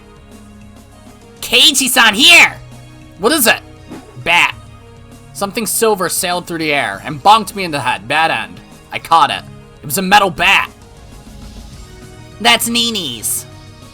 Make sure you give it back to me, okay? Sure thing. Thanks, Satoko. The metal bat fit right in my palm. I didn't even feel its weight. It really eased my mind. That's totally the same line from Oni Kikuchi. The name Satoshi was written on the handle. This was the bat that belonged to Satoko's brother, Satoshi. He was the victim of last year's tragedy. You and I were the same. I won't let another tragedy take place. I'll treat this as a gift from you, who is waiting in the wings. Let's rip apart the script of this demonic tragedy together. Let's go, Satoshi! As I tried to run up the stairs, I heard a loud noise coming from the hallway by the teacher's office. I saw Rika-chan rolling on the floor. Damn, Rika-chan! You held out as long as you could! Damn it. If my body were 5 years older. You're next, Keiichi-kun! Ah! Shit, I have to go! I have to get to the rooftop! How did you figure it out? How did you? Still, I won't let you get up there! Rena's face looked unbelievably scary. She was ready to rip me apart if she caught me. In that case, just try me. I jumped up the stairs, skipping every other step. Like a G. I turned on the bug in my pocket. I didn't have time to put in the earphones. As Rena flew up the stairs, her foot got caught on a jump rope. Good job, Satoko. She tripped and then 3 buckets fell on her head. The result of Satoko's trap. Ow! Ow! It was Satoko-chan, huh? Satoko leaned against the wall and waved her index finger in a mocking gesture. Oh! You were pretty good, but you were about 300 million light years too early to go up against a trap expert like me. Satoko-chan, light years are a unit of distance, not time. Smash. The 4th bucket hit Satoko on the head. I continued up to the rooftop. Rena ignored Satoko and ran after me. Oh, no, Oishi-san! I did it! I got the lighter! I know where the time bomb is! It's on the rooftop in the drain canal! I'm headed up there right now! Oishi-san, is that it? Oishi grabbed the pair of binoculars from Kumagai and looked at the rain gutter on the rooftop. There was something like an alarm clock sitting there. The cord from the clock was extending into the 2nd floor window. It was so obvious, but they didn't even notice until just then. Wouldn't she want it on the other side of the building then? Like, unless there's not a gutter on that side, in which case, whatever. Satoko was working hard to remove her classmates' restraints, but she couldn't do anything about the bike lock on Mion's neck. Just run, everyone! Forget about me! That doesn't sound like Mion-san. Why not act like our club president, even in a situation like this? All you have to do, as our president, is to give me an order to undo this lock, okay? Satoko reached for the back of her collar and produced a bent hairpin. Satoko opened the window, climbed onto the windowsill, and faced the bike lock that was restraining Mion. Everyone! Open the curtains in the windows, then run! What, Class Prez? What about my Abara-san? The police will help Kei-chan! You all need to run as soon as possible! Huh? Did you unlock it already? To me, this type of lock is child's play. The binoculars were trained on the classroom. All the curtains were open, as well as all the windows. The children, in turn, were all running out into the schoolyard. Oishi pushed Otaka aside, then grabbed his radio and yelled into it. All units, go! Go, go! Secure the hostages! The suspect is going up to the 2nd floor running after one of them! Hey, what are you doing? Oishi-kun, give me back my radio! Otaka tried to grab the radio from Oishi, but Kumagai stepped in and Falcon punched him. There was a dull noise and Otaka crumbled to the floor, convulsing. Oops, sorry. I guess my knee happened to hit your balls. Good one. The classroom is still filled with gasoline. Be very careful. You are forbidden from using any gas bombs or flares. Again, do not use gas bombs or flares. Don't know why you would anyways. The whole place will blow. Support unit to HQ. We secured 24 hostages. 1 is injured. This is the assault unit. We're trying to take control of the 1st floor. We've got a problem. The electrical room is locked and we can't get in. You can't get in? Can't you break down the door? It's located directly opposite the classroom. The smell of gasoline is strong here. We might ignite the gas when breaking down the door. We'll wait further orders. Shit! We could have just turned the power off! Forget the electrical room. Go secure the 2nd floor. Assault unit, roger that. Alpha, go, go, go! Otaka-kun! What were you going to do if you failed to secure the electrical room? That's what the special unit was for. This is the problem with rich boys. We'll just have to secure the clock's outlet now. Sniper unit to HQ. I can see a male hostage on the rooftop of the 1st floor. Oishi-san! That's Mayabara-kun! Give me the speaker! Mayabara-san! The clock is plugged into the back room on the 2nd floor! Oh, crap. I shook my head repeatedly. I couldn't do that. Rena was coming after me, so I couldn't head that way. What else could I do? The only way was to go up to the roof of the second floor and get the clock from there. Mayabara-san! Continue up to the roof of the second floor! I'll direct you from there! Oishi-san was telling me to go further up. Satsuko only told me that it was on the rooftop of the second floor, and she didn't tell me where exactly. She only said it was in the drain canal, but maybe Oishi-san found it with his binoculars. I put my foot on the railing of the veranda and ran up to the rooftop. I had never felt so light. Felt like I could lift myself with just 2 or 3 fingers. That's it! Keep going! It's at the furthest end of the drain pipe! You only have 30 seconds! 30 seconds would be plenty of time. I could get there in half that. Over there. Was that it? It was! Sniper unit to HQ. I can see the suspect on the rooftop of the first floor. I wish you could fire, but you're using live ammo, aren't you? It's not tear gas or anything, is it? No, it's live ammunition. Use those in the military! Japanese police don't need anything like that. Police don't even. Mayabara-san! She's after you! Hurry! She'll be there soon! How many more seconds did I have? Who cares? Ah! I slid down the roof and grabbed the kitchen timer that was sitting on the drain pipe, which was filled with gasoline. There was a cord with a copper wire attached to it. This was supposed to create sparks and start an explosion. The hands on the clock kept moving, with the second hand trying to reach the minute hand. 7, 6, 5, 4, 3. Oh, so it took you half of 30 seconds, huh? You got there with 7 left? Good job. Oh! I threw it to the ground. A moment later, I heard the noise of something breaking. Did I do it? Soul unit to HQ, the time bomb has been stopped! Yes! Oishi-san, we did it! We did it! Yeah! Mayabara-san, good job! Keiichi-san certainly made me nervous. Cutting it so close isn't elegant, you know. Not only policemen, but the children who were on their way to ambulances raised their voices in cheer. They're probably all still doused in fucking, gasoline. Oishi-san, there's a message from the fire department. The scene is still dangerous, so order all units to retreat immediately. Isn't the time bomb gone, though? Although the ignition device is gone, it's still extremely dangerous. The lives of the assault unit might be at stake. Damn! What about Mayabara-kun up there? Can he jump off? Oishi-san, according to the map, there's a flower bed by the school building. We'll tell him to jump there. Luisi to all units! Stop the operation! Fall back immediately! Fall back! Alpha here, roger that. Beta here, roger that. Fall back, fall back! Can you hear me, Mayabara-san? Ryugu-san too! It's too dangerous to stay there! Might explode at any minute! There's a flower bed by the school building! Jump down there! A flower bed? Damn it, I can't see it from here! But it didn't sound like I had enough time to be looking for it.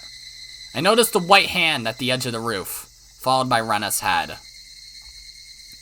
Hello. Rena slowly crawled up to the rooftop. I waited for her there. I never thought you would find it. It was all for nothing. Rena scratched at her throat. The band-aids peeled off, and her throat started to bleed. It's game over, Rena! We were confronting each other on the rooftop of the second floor. This wasn't a club activity, but a real battle. Rena was glaring at me with hatred at first. But maybe because she had already given up, she started smiling wickedly. I heard the chorus of the Higurashi in the background, as if to cool us down from the heat of battle. I didn't think we needed their service yet, though. Yeah, if it was a board game, you'd have reached the goal and won. But this isn't a game. So this isn't a goal. It's a dead end. Shit. You don't give up, do you? Rena, you really are strong. You never give up. You fight until the bitter end. You keep believing until that point, too. Praise like that won't make me happy now. You ruined everything that I had risked my life for, Keiichi-kun. I was simply trying to protect our species from the aliens. You ruined it. If humans go extinct, it'll be your fault, Keiichi-kun. That will be recorded in history! I didn't mean to laugh, but I couldn't help it. My name would be written down into history books of the aliens as the one who destroyed the human species.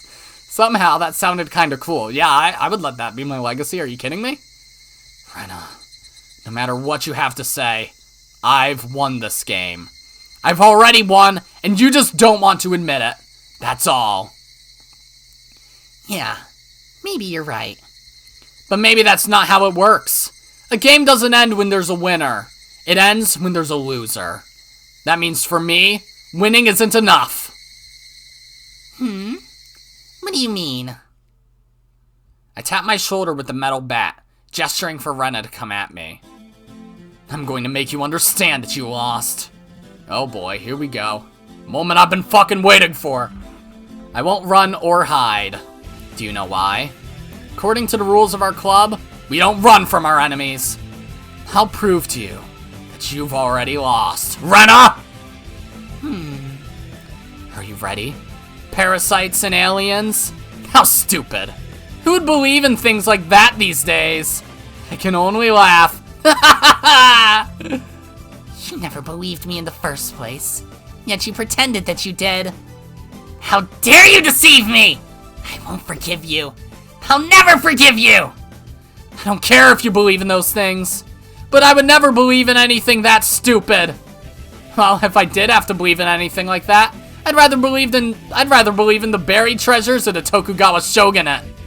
But if you still want me to believe, don't you remember our club's rules? No shit. Whoever can seize victory is the correct one. There you go! It's even doing fucking regular club music from the beginning of the chapter. Rena and I grinned at each other, and as we went around in circles on the rooftop, we both checked the distance between us. If you can take me down, I'll believe in your alien stories.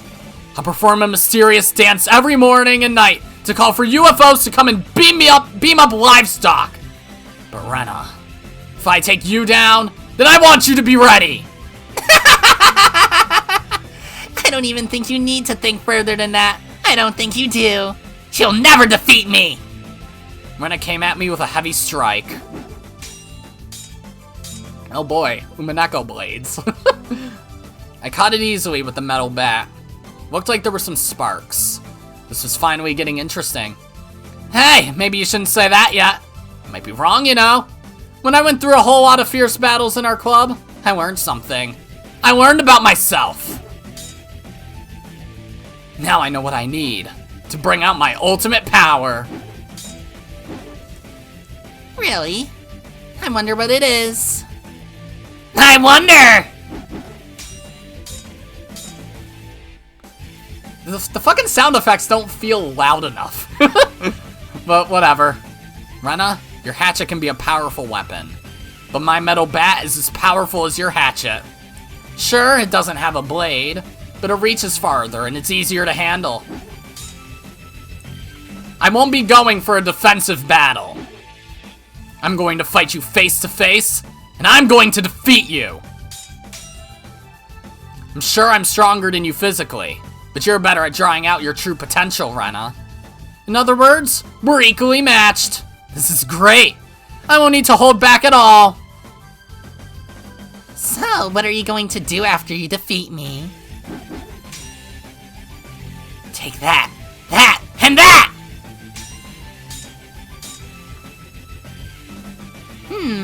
I think I might have the upper hand.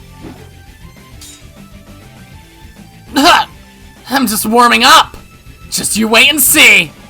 Wait and see what I do after I take you down. We've both put a lot of chips on the pile. Prepare yourself for having to make a big payout.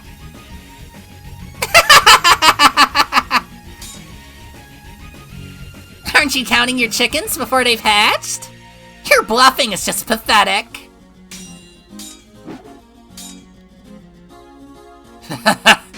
You don't get it, do you? My strength increases in proportion to my reward, don't you know? Let's see. You'll be my personal maid. Okay. Starting from the moment I wake up until I go to sleep at night, You'll serve me all day, every day! I don't remember this fight being like this. With Coach's help, you'll be wearing a different costume every day. Wait, until I go to sleep at night? What if I make it so that you won't let me sleep instead? Okay, bro. How about that?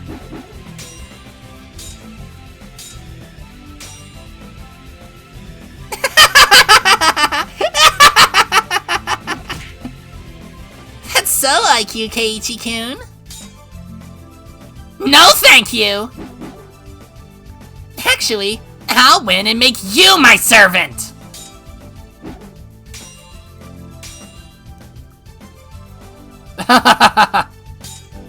So this is how you're gonna bring her back to her senses, right? We both laughed like crazy people as we struck at each other. It was strange how much fun it was becoming. Rena and I were trying to kill each other, and yet it was a blast! Sparks were flying. We could get seriously injured. If we fell off the rooftop, we'd break our bones. Yet this was so much fun! I had been mourning and crying all day today while Rena terrified me. How did all that turn into this? The two of us can't be serious even if we try. Even with sparks flying, we can only goof around! Too bad. That's not me.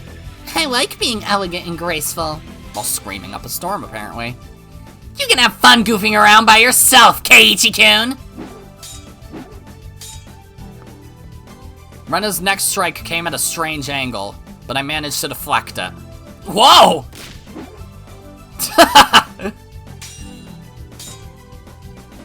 That's too weak! You're done!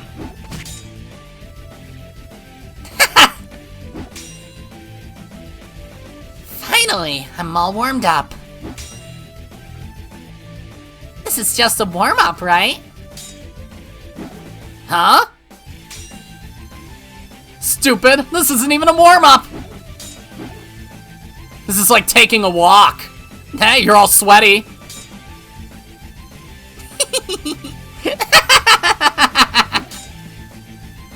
Instead of sweat, you'll be covered in your own blood! Mayabara-san! Jump off! Come on, jump! He isn't even listening to us. He's so into it that he can't even hear anything. Oishi-san. I'm running to the store to get popcorn. This is very cool. Sorry. What is it? He actually got into it. What do you mean, what is it? We have to figure out a way to rescue him! Oishi couldn't figure out why he was distracted, considering the seriousness of the situation. He was engrossed in watching the two of them fight with the sunset behind them. Nope. But Oishi wasn't the only one. Everyone watching was captivated by their battle on the rooftop. At that moment, a sudden loud voice broke the silence. Mayabara-san! Hang in there! Careful, don't fall! The students who were about to climb onto the ambulance were cheering him on. Mion was being loaded onto a stretcher with bandages around her head, but even she sat up, captivated as she was by Rena and Keiichi's duel. Our once happy days were supposed to have shattered due to a series of misunderstandings. They were supposed to be irretrievable. But, why? Why did I feel this way? We're in Rika's perspective, aren't we? Well, not anymore. This was such a close game. But it wouldn't be fun to stay in a stalemate forever. Rena and I kicked at each other with perfect timing, and increased the distance between us. Hey! This is a blast! What do you think, Rena? Isn't this just the best?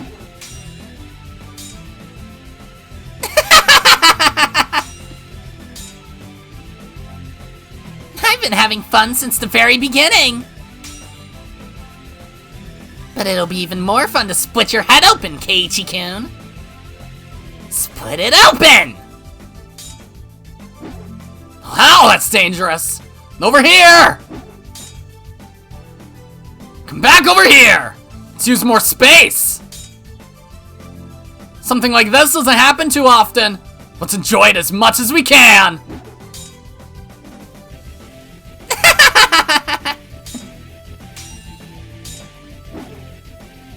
This would make a great picture.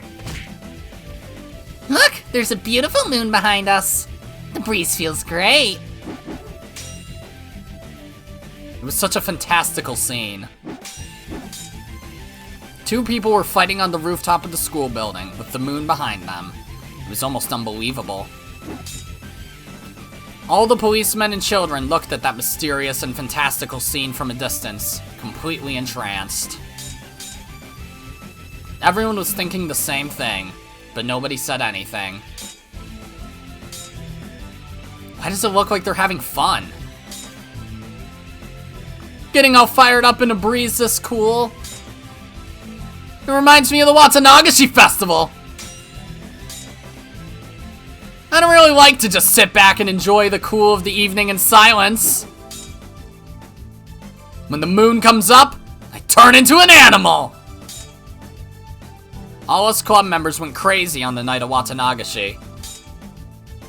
The mayor scolded us by the end of it, but we laughed at each other and promised to do the same thing again next year.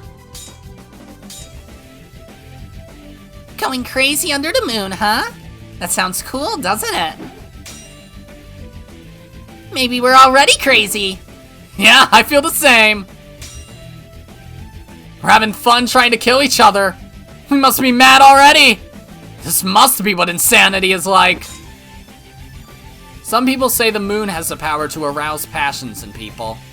Maybe that's true, and maybe it's not. One thing that's for sure is that even if it were a new moon tonight, we would still feel the same way. As our surroundings got darker, the sparks we'd create with each hit started to look like fireflies. Hey now, isn't there gasoline in the drain pipe right nearby? Who cares? If an explosion happens, it happens. Hey, what are you doing? Are you getting too sweaty to hold the bat? Why don't you take a break and dry your hands off? I'll split your head open while you do that, though. That's a good one. Isn't your skirt clinging to your legs? You can take it off if you want. I'll just watch you instead of attacking. Okay, Keiichi. Really? Then I'll give you a good blow to the head while you're charmed by my legs. This really is so much fun, isn't it, Rena?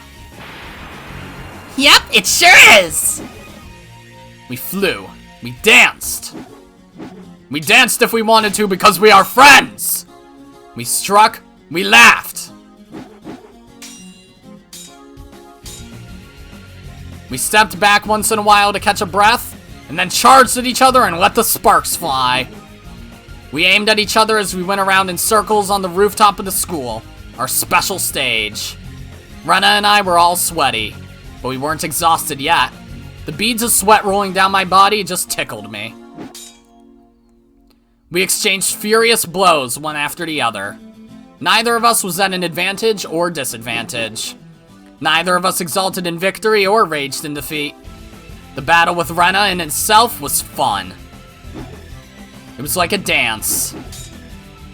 A dance I couldn't dance by myself. It was a dance I could only dance with someone with whom I was equally matched. Didn't you think the same thing I did when we did that club activity with the whole class? The day we dueled with water guns? Yeah, I did. Nope. We wanted to fight like this again. As we thought that way on the rooftop, our classmates down below must have thought the same. Our fight was so pure and passionate that everyone thought the same thing. We want to join them! It was the same back then. We were just using water guns, but we did the same thing. But this is far more fun! I don't have to worry about how much water I have left in my gun. Yeah, we can't create sparks with water guns. We couldn't strike at each other like this either.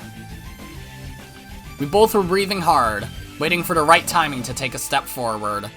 In the midst of that, we grinned at each other. This is exactly what I said then, but I'm going to say it again. Okay then, I'll respond just the same. We both smiled wickedly in the same moment. This is so fun! I don't want it to ever end! Don't hate me if you lose. No, never! I'd hate myself for ending this game, but I know I won't be the one crying in the end. I don't know about that. Your feet are getting weak, like they're made of straw. Shut up! Ah!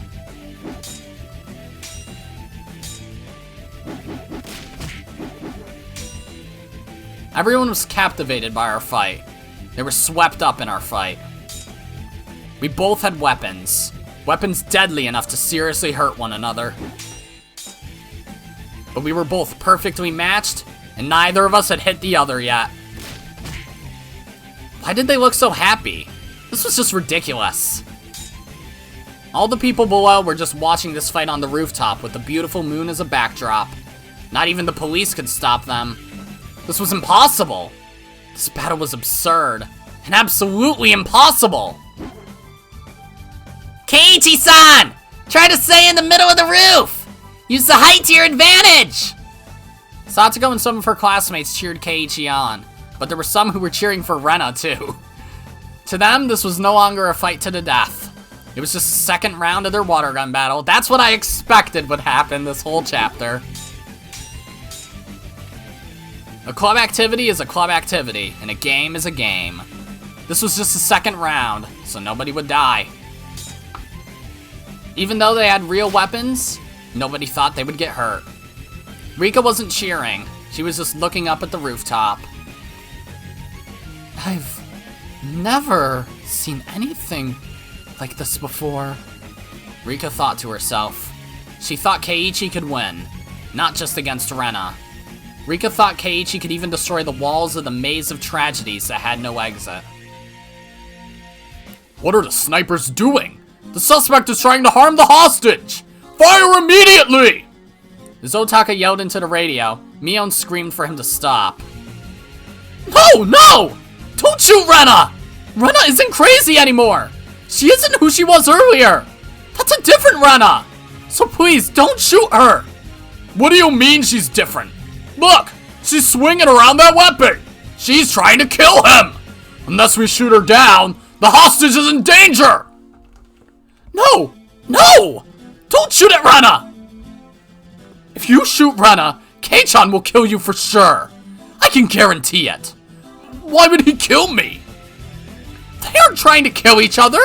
They're just having fun creating sparks. Can't you see? Kei-chan is talking to her too. He's telling her that they're equal. That means she can trust him more than anyone. Kei-chan will wake Rena up. No, he's already waking her up. Rena's nightmare is almost over. Keiichi-kun, you're the best. I don't even want to kill you anymore. A world without you would be so boring. Thanks for the compliment. I appreciate it. So, what's going to happen to the world, huh? Are aliens trying to invade it?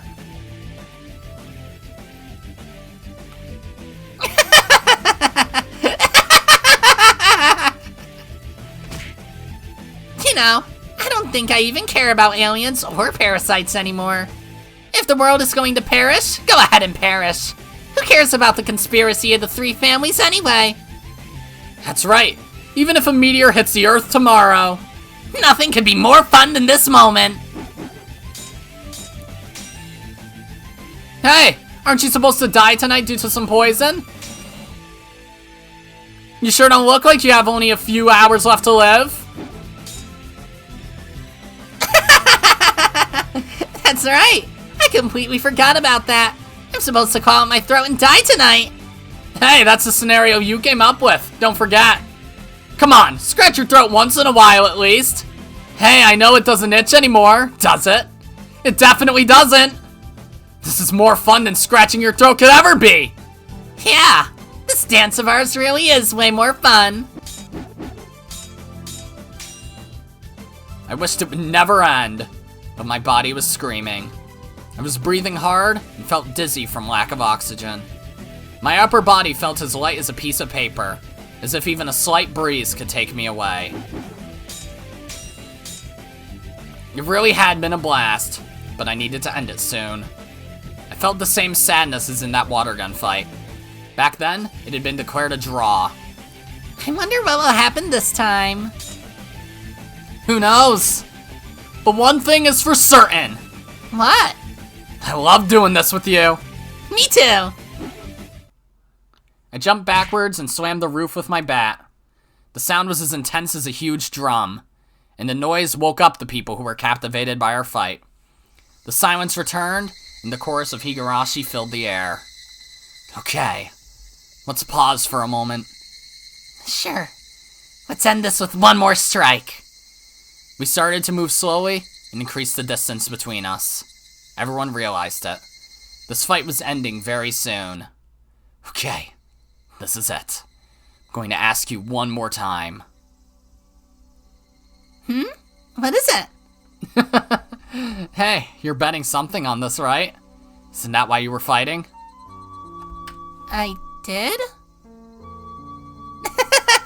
Sorry, I forgot. You're hopeless. Okay, listen carefully. If I win, you'll become my personal maid and serve me every day. You'll have me introduce me to others as your master. My uniform better be cute. Of course it will. There will be a variety of uniforms, ranging from old-fashioned ones to ones that are a little dangerous. They'll be custom made so they'll fit you perfectly. How about that? My goodness. I don't intend to lose, but that could be fun somehow. If you win, Rena. I paused for a moment. If you win, I'll believe your stories.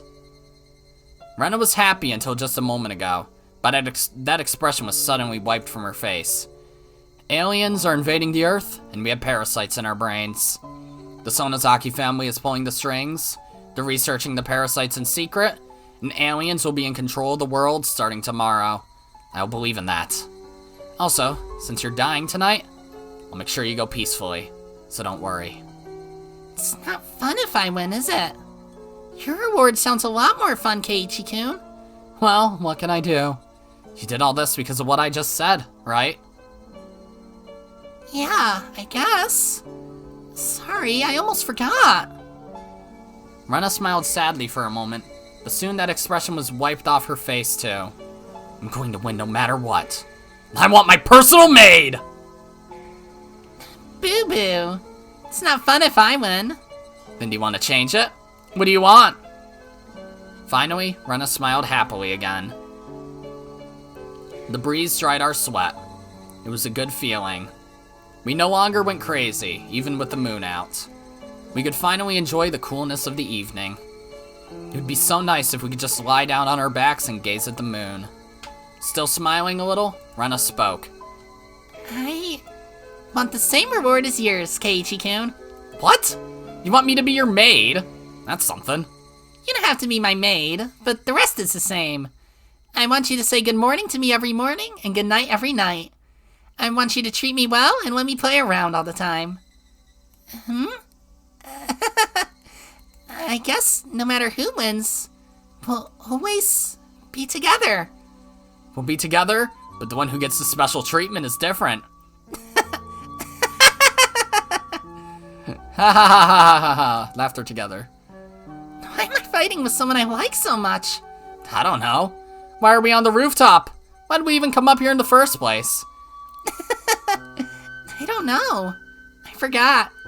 Maybe we're both airheads. That's why we floated up here. Yep, we're airhead buddies. We're buddies, alright.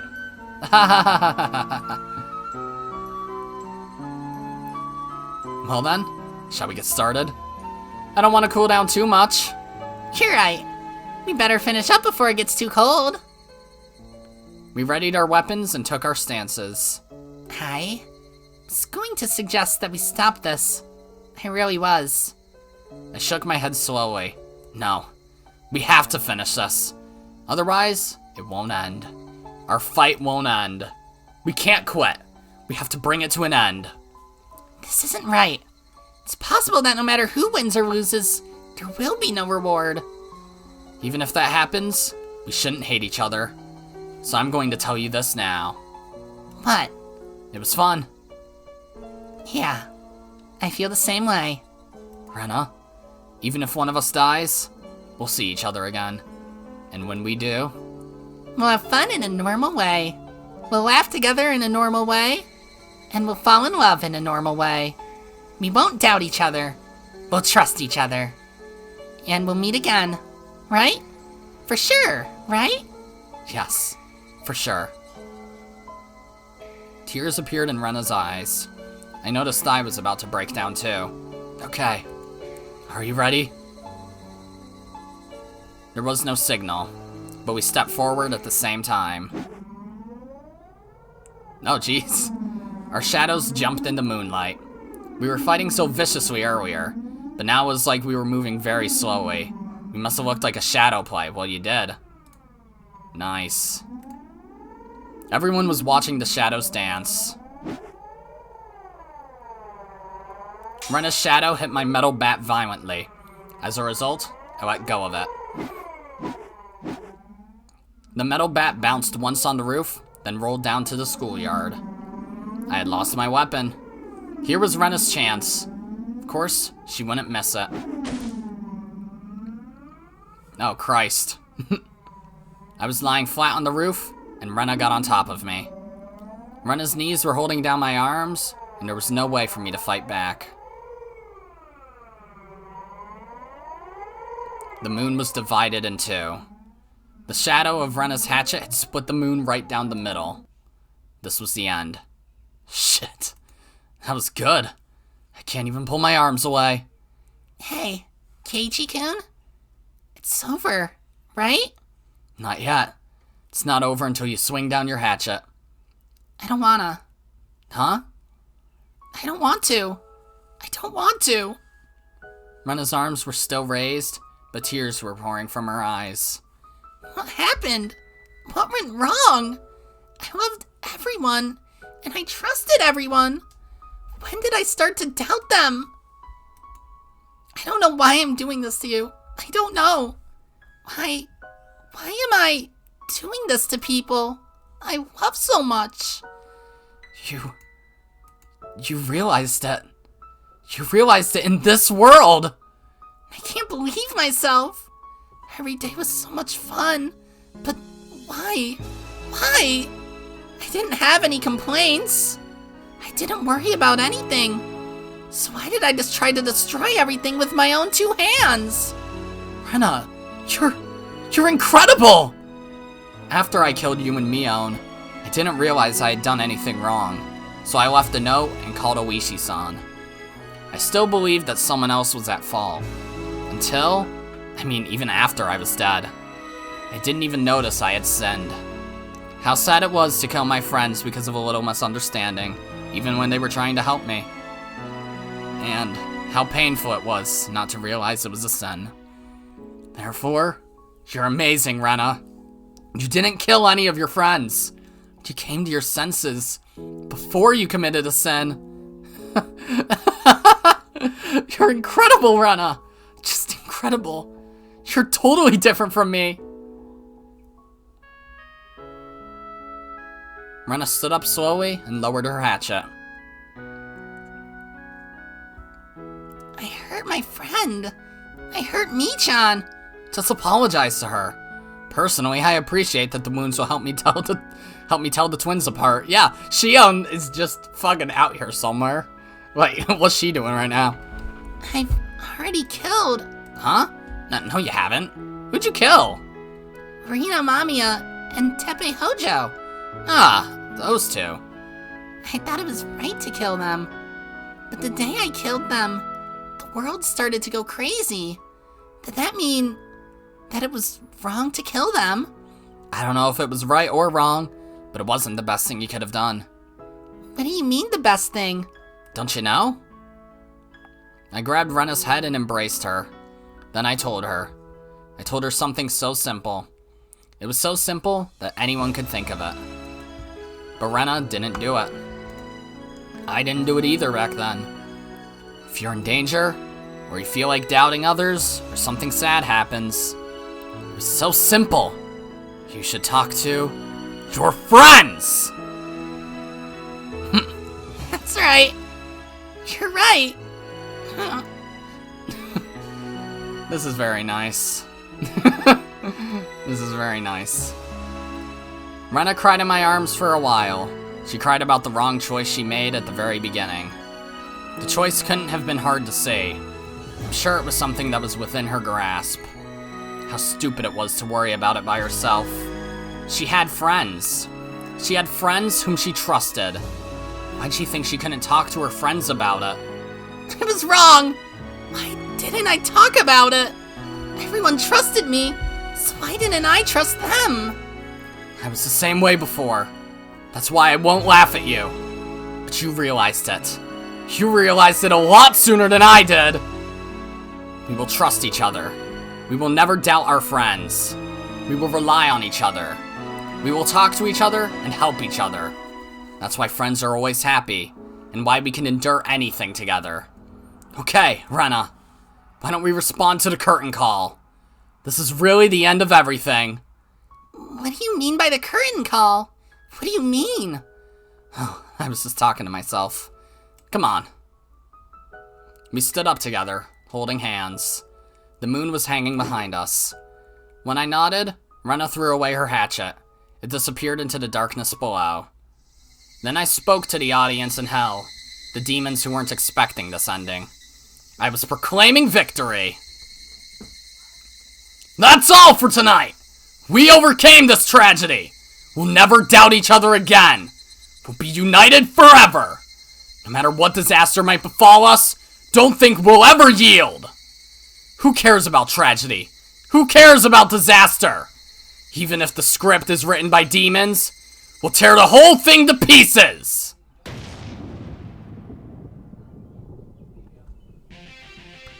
Oh shit! This is not the kind of song I expected. The incident at the Forest Service field office in Hinamizawa. This ended better than I thought it would have. Date of event, midday, June 25th, the 58th year of the Showa era. Location, Hinamizawa, Shishibone City, Chome, inside the Forest Service field office. Summary.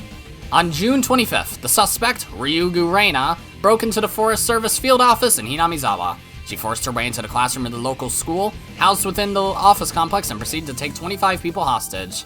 The suspect scattered around a large quantity of gasoline and held the school hostage for over 7 hours. The situation remained in a deadlock for some time, but at 1845, several hostages resisted and fled from the building. At the same time, a special unit from Osaka Police Department's 2nd Riot Division appeared on the scene. 24 of the hostages were safely rescued. The remaining hostage fled to the roof, and after brief pursuit, the suspect engaged him in close combat. At 1910, she agreed to disarm and surrender, freeing the final hostage. Excuse me? That's late as fuck. Casualties 4, all minor injuries. Details follow. Sonozaki Mion. She was captured by the suspect around noon that day. She escaped at 1845 and was taken to safety. Oh, never mind, I misread the time. That was 7:10. The suspect inflicted minor injuries on her during the fight. Furude Rika. She was captured by the suspect around noon that day. She escaped at 1845 and was taken to safety. Suspect inflicted minor injuries on her during the fight. Hojo Satoko. She was captured by the suspect around noon that day. She escaped at 1845 and was taken to safety. She fell and suffered minor injuries during her escape. Mayabara Keiichi. He was captured by the suspect around noon that day. He was released by the suspect at 1910. He received minor injuries when he engaged in combat with the suspect. Regarding the arrest, Ryugu Rena, she disarmed and surrendered to the police at 1910 and was subsequently arrested. She was taken to the Okinomiya police station and questioned. She admitted to the outline given above. There has been some dispute about the accountability of the suspect during the crime, but after subjecting her to a psychiatric examination, the prosecution determined the suspect is fully accountable for her actions. The defense is in direct opposition to this, and has submitted their own psychiatric examination report denying the suspect's accountability. The trial is currently in session. The defense is gonna win because the Sonozakis are behind it. So there was a conspiracy after all, but in a vigilante sort of way. Higurashi When They Cry, Kai. Yay!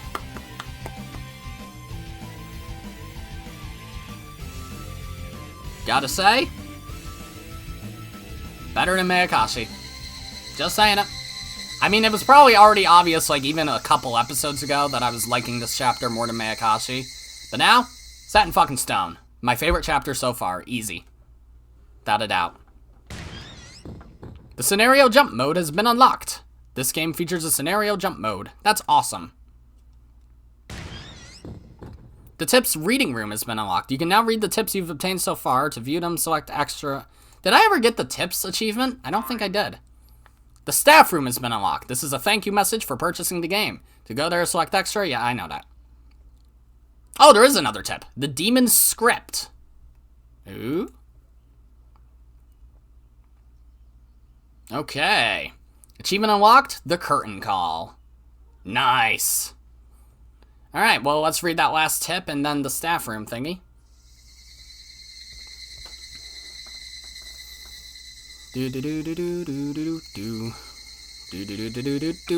Extra. Extra, extra, read all about it. This, the demon's script. There weren't that many tips, it seems. 8 plus 6, that's 14. The car began to rattle as the road turned from asphalt to gravel. The cry of the cicadas seeped through the tightly shut windows.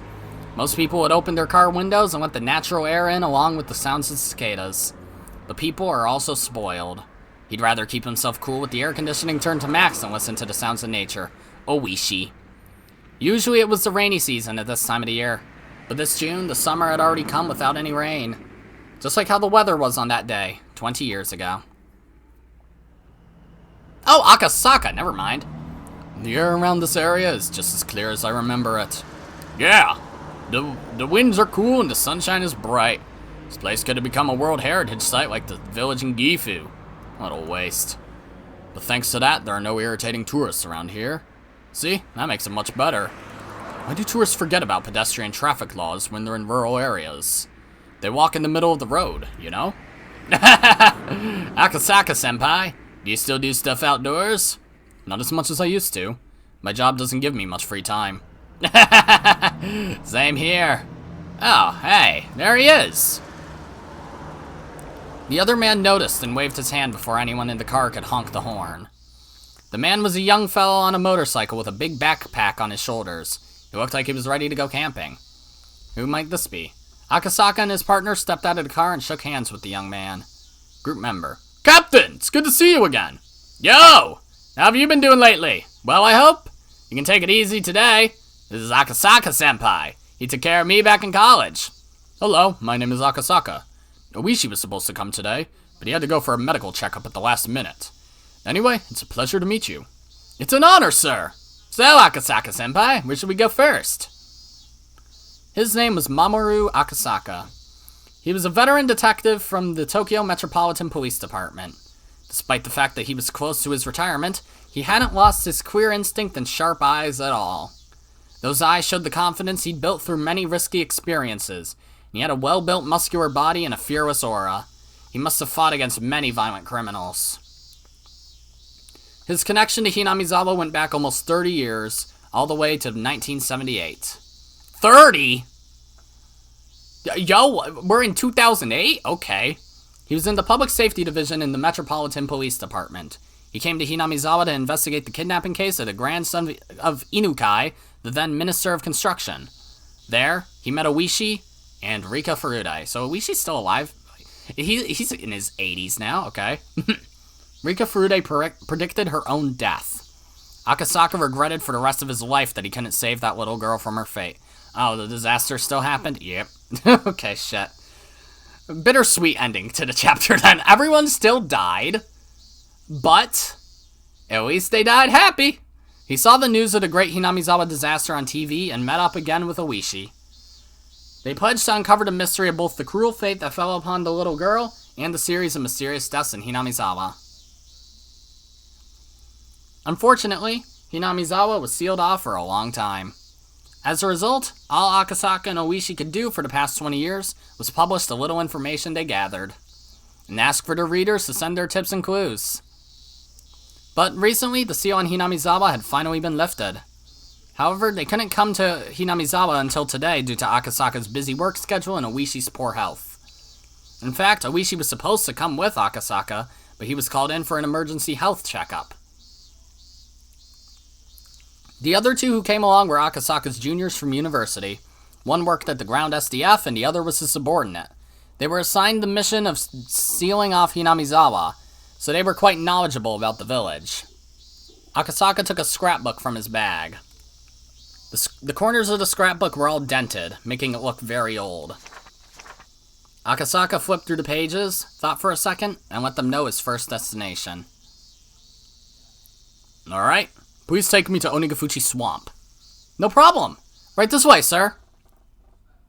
The young man got on his bike and waited for the others to get back to their car. They honked at each other to signal that they were ready, and the young man led the car to the swamp. Heading through the forest, they came to an open area where the ground was covered by concrete. There wasn't even a single drop of water in sight. All the water of the swamp had been replaced by concrete, yo. That was what Onigafuchi Swamp looked like now. There isn't even a single drop of water, let alone a swamp. I was told that they sealed the swamp right after the disaster. This place was already encased in concrete by the time I arrived here for my mission. Let's go down there and take a closer look. Akasaka got out of the car and walked to the center of the concrete-filled swamp. It wasn't a parking lot or a heliport. It was just a huge, empty concrete space right in the middle of the forest. So, this is the place people say was a landing spot for UFOs. Oh, really? Really? I never heard of that. Well, that's what they write on occult websites. They say that this is the place where our government met with aliens. I can't blame them for such rumors, though, because an empty concrete space in the middle of a forest sure does look weird. Volcanic gas erupted from the swamp in June 1983. The deadly mixture of hydrogen sulfide and carbon dioxide engulfed and destroyed Hinamizawa in a single night. The village was sealed off, and the SDF covered the swamp with concrete.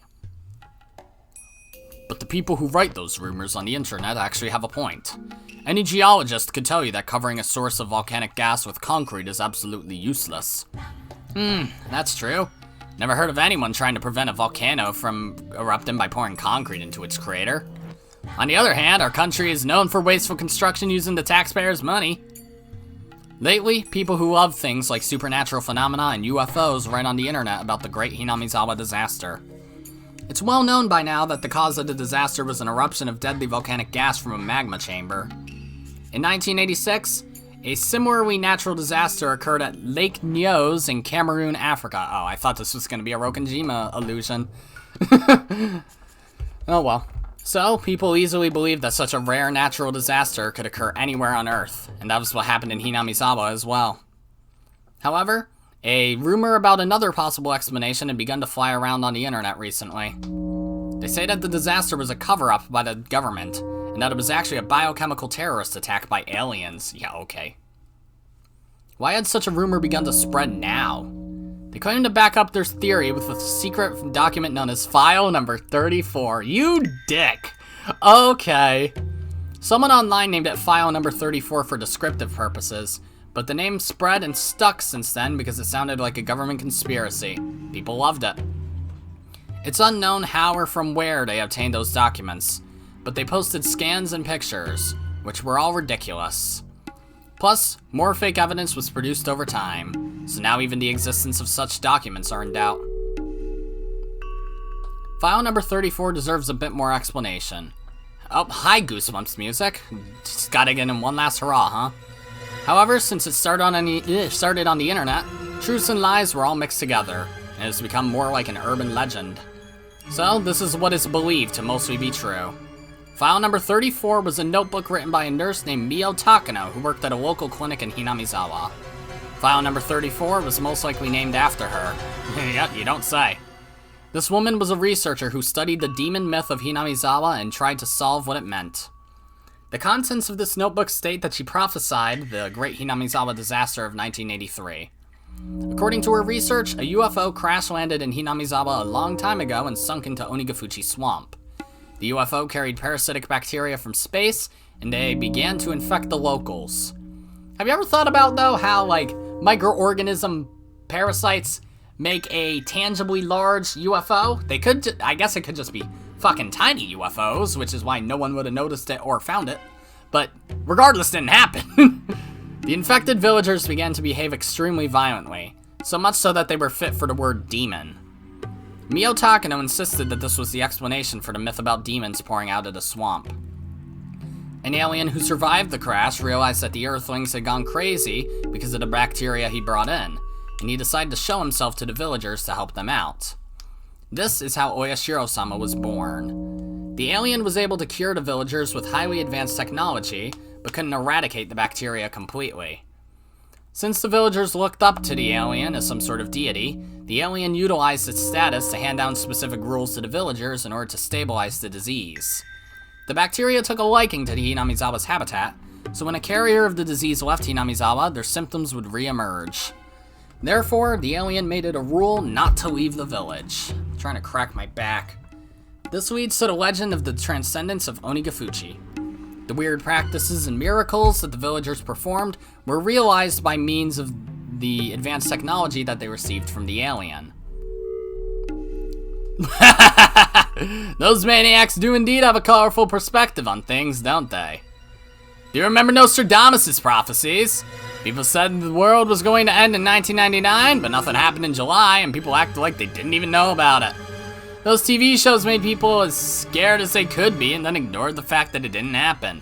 Same in 2012, but I guess that hasn't happened yet. But Mio Takano did predict the Great Hinamizawa disaster. It's not a lie. Look at this page in the scrapbook. You must be joking. Nakasaka-senpai, is this for real? As time passed, the bacteria stabilized in human bodies and became harmless. The alien and the bacteria began to fade away from people's minds. However, the alien has lived on for hundreds of years with the protection of the three families. It still lives on as the spirit of a deity in the secret temple of the Furude Shrine. The alien manipulated the bacteria living inside of the villagers and maintained control over them for hundreds of years. The alien wanted to regain its power and started researching how to bring back the lost powers of the bacteria, etc., etc. Things get much stranger from there. People say that the disaster was actually part of the aliens' plan to conquer the entire Earth by spreading the reawakened bacteria. The Japanese government has a secret division that fights against alien invasions, and they trained at Area 51 in the US, etc., etc. And they moved in to stop the invasion by sealing off the entire village, and they killed all of the residents by using toxic gas. Hey, there's a movie that's just like that. Some black guy is the lead character. What was the title?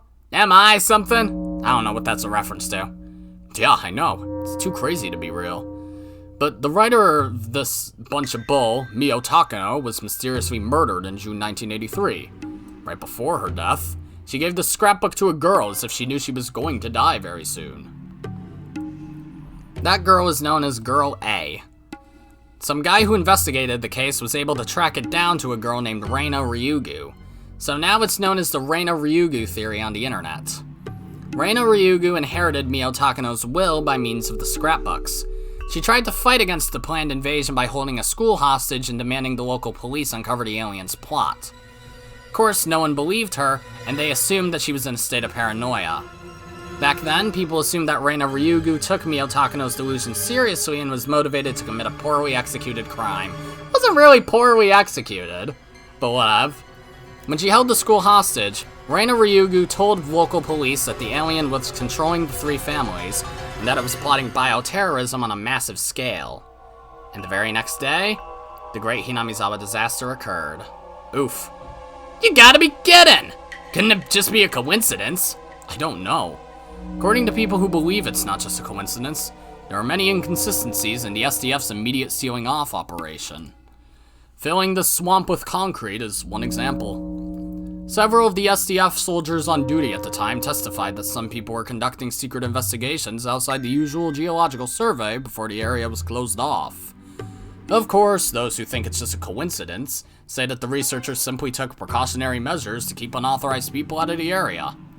And I'd have to agree with the latter people. People also question why they sealed off the village for such a long time. After its volcanic gas eruption, Miyake Island was only sealed off for 4 to 5 years. What happened in Hinamizawa was an exceptionally rare natural disaster, yet it was sealed off for over 20 years. I heard that the residents of Miyake Island returned to their home island faster than was originally intended, because they had requested it so strongly. But in the case of Hinamizawa, there were no residents alive who wished to return in the first place. Perhaps the government took their time until they were absolutely certain that it was safe. How about this one? The SDF members who were on the mission to seal off Hinamizawa had their blood samples taken periodically. Some of them were discharged from the mission without any explanation after the results came back. Some believe that they were using the members of the SDF as human test subjects to see if they got infected or not. I think they were just checking up on the members' health condition, since they were in the area where the gas disaster occurred. Besides, normal businessmen also take annual physical checkups, and they have their blood samples taken there as well. Yeah, I understand your point too. But I have another interesting theory. There are some people who believe that there was no gas emitted during the so-called Great Hinamizawa disaster. No volcanic gas? What does that mean? Basically what they're saying is that there was no volcanic gas and it was a sort of government cover-up. It's like in the Spielberg movie. You know, the one where humans make contact with UFOs? See, that's exactly how maniacs always explain things. What kind of basis do they have to say that there was no volcanic gas emission? Well, a bunch of those maniacs came to Hinamizawa as soon as the seal was lifted. According to them, the hydrogen sulfide in the volcanic gas should have caused some corrosion to metallic objects and major damage to the wildlife. However, they found no such signs of disruption, which led them to claim that there was no volcanic gas to begin with. But this village was abandoned for 20 years. I doubt they could find anything anyway. Well, that's the thing with the internet. Can't believe everything you read on it. Nakasaka-senpai, please don't tell me you're buying these stories. First I didn't. Lately, I'm beginning to think that there might be some truth to them. You believe in UFOs? Oh, come on. Well, what if the scrapbook is the real file number 34? Huh?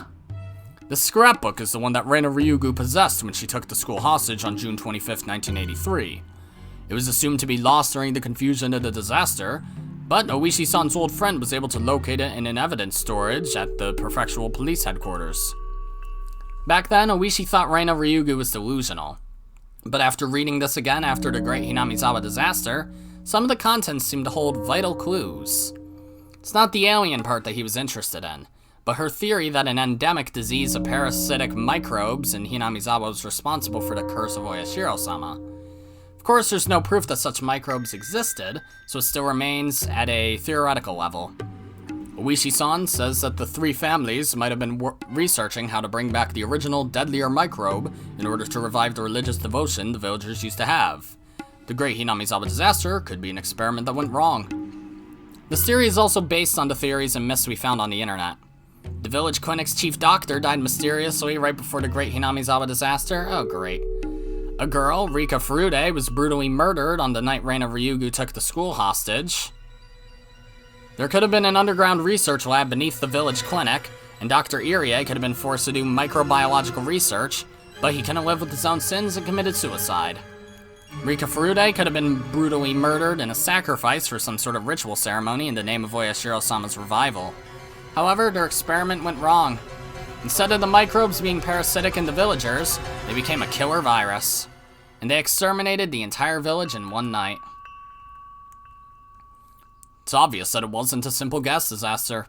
We cannot ignore the fact that one girl predicted a bioterrorist attack right before the disaster, and that several villagers died mysteriously, including Mio Takano herself, who wrote about all that in the scrapbook. It doesn't sound right to say that the Great Hinamizawa disaster was an unpredicted and coincidental natural disaster. When you read this file number 34, it's obvious. So you're saying that the Great Hinamizawa disaster wasn't a rare natural disaster, but that it was in fact an act of bioterrorism by some cultists? In the modern era, everyone in Japan knows about the shocking incident where a doomsday cult created a nerve gas, sarin, and unleashed it for the purposes of mass murder. But in the 80s, the idea of a single cult being able to carry out such an act of terrorism didn't even cross our minds. Some also whispered that the SDF kept the area sealed for so long that they could study some lethal virus, but I'm not convinced. At least this story sounds more convincing than the one with aliens and UFOs. The idea of cultists and domestic terrorism sounds more rational. Maybe there really was a UFO that crash-landed. When Rena Ryugu took the school hostage, one of her demands to the police was to have them pull out the wreckage of the UFO from the Onigafuchi swamp. That's ridiculous! Well, even if I wanted to make sure if it's ridiculous or not, look at it. The swamp is filled with concrete several meters thick and there's no way we can check. This is all because of that ridiculous construction that doesn't even do anything to prevent the volcanic gas. Well then, the only way to prove Akasaka-senpai's theory would be to find a survivor of Hinamizawa, try to find that microbe in him or her. Sadly, that's almost impossible.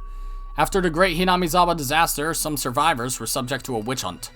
So even if there are any survivors, they won't tell you that they're from this area. Right after the disaster, some people who were from Hinamizawa started displaying erratic behavior. When they started dying mysteriously and committing suicide in strange ways, people got scared of them and chased them out of their neighborhoods. The government was practically useless in protecting their privacy at the time, so the former residents of Hinamizawa lied about where they were from and have kept it that way since. In that case, it's a dead end.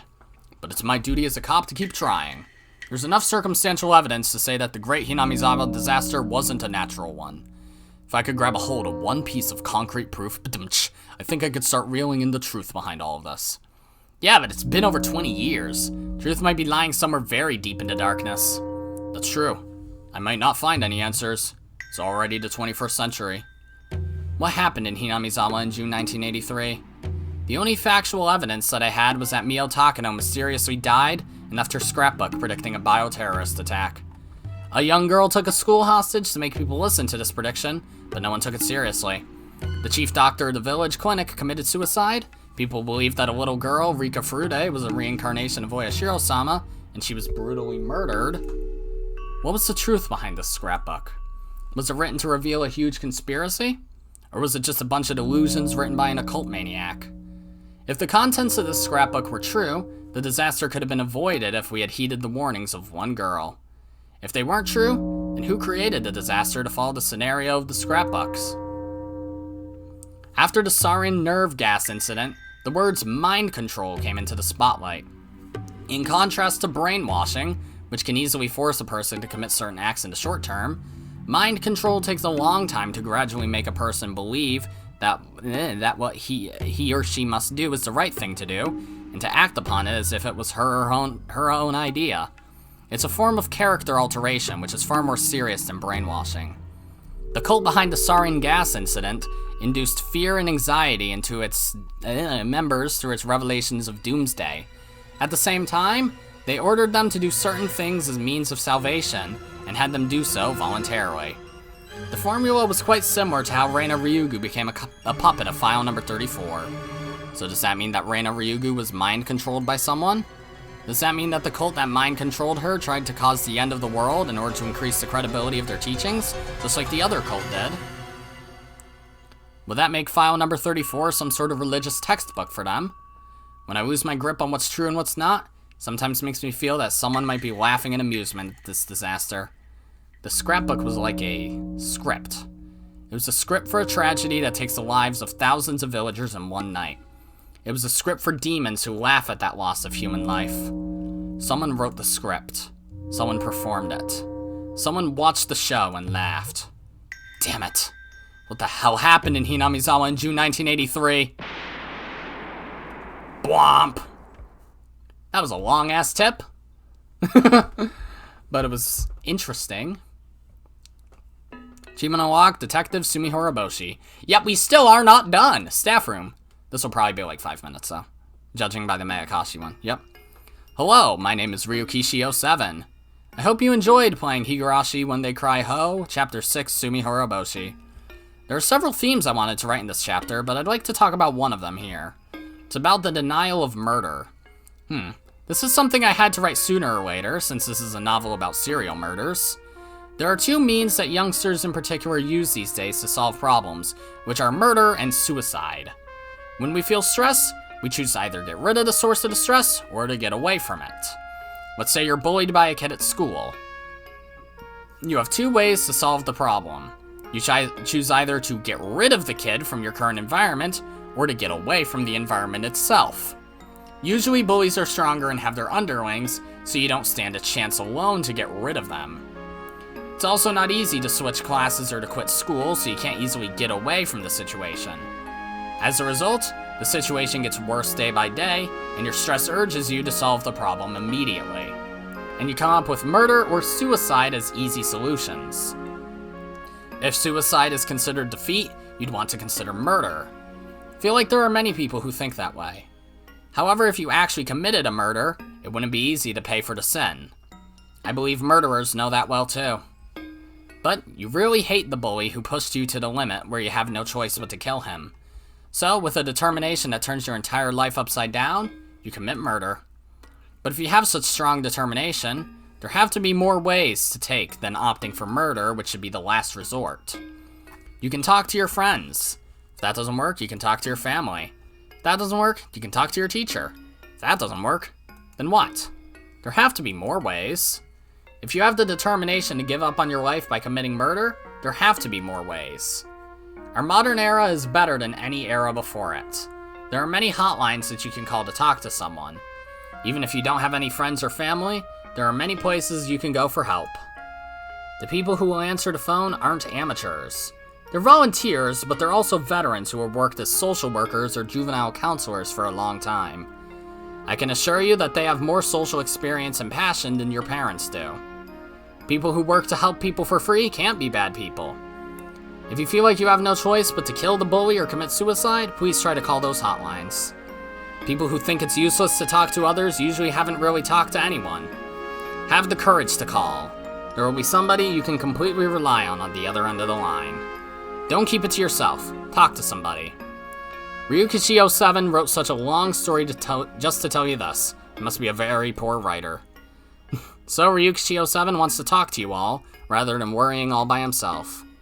How can I write even more entertaining stories? Bitter laugh. 7th expansion, Ch.6. Neato. That was not at all what I expected you to talk about there, but regardless. Expected it to be more about conspiracies and the like, but oh well. Achievement unlocks Tsumihoroboshi staff room. Alright, so that took 4 hours for me to complete. And it's all gonna be one video because I'm stubborn. God, I'm tired. My throat doesn't hurt as much as I thought it would, but I am warm because I've been sitting in my chair for 4 hours straight. Well, nearly. It's almost 4 hours. But it might as well be 4 hours. Who cares? This chapter was easily the best one so far. Mayakashi's very good. And I'm not saying it doesn't hold a candle to it, but Tsumihoroboshi is just better. Like, without a doubt. It's so fucking good. It might be because I'm biased, because I prefer more of the character dynamic that Rena and Keiichi have, as opposed to, like, Shion and Mion. But that's besides the point. Either way, I don't really have anything else to say. This chapter was just incredible. And I'm excited to see how Evan and Colby react when we get to it in the torture chamber, but that's going to be a couple months. Colby has gotten his first dose of the vaccine this past Friday, so he should be fully vaccinated by the end of June, which means we should be able to at least get Tatari Goroshi and Himatsubushi done, but then we'll have to do Mayakashi, and then we'll do Tsumihoroboshi, so yeah, but oh well. Might be a while. I'm still going to try to get the torture chamber for Onikakushi out by the end of the month, which I have, like, 2 weeks to do. But, a little over 2 weeks, actually. No, I have, like, exactly 2 weeks. Shit. Oh, well, I'll get to it. I will get it done. I don't have that much more to do.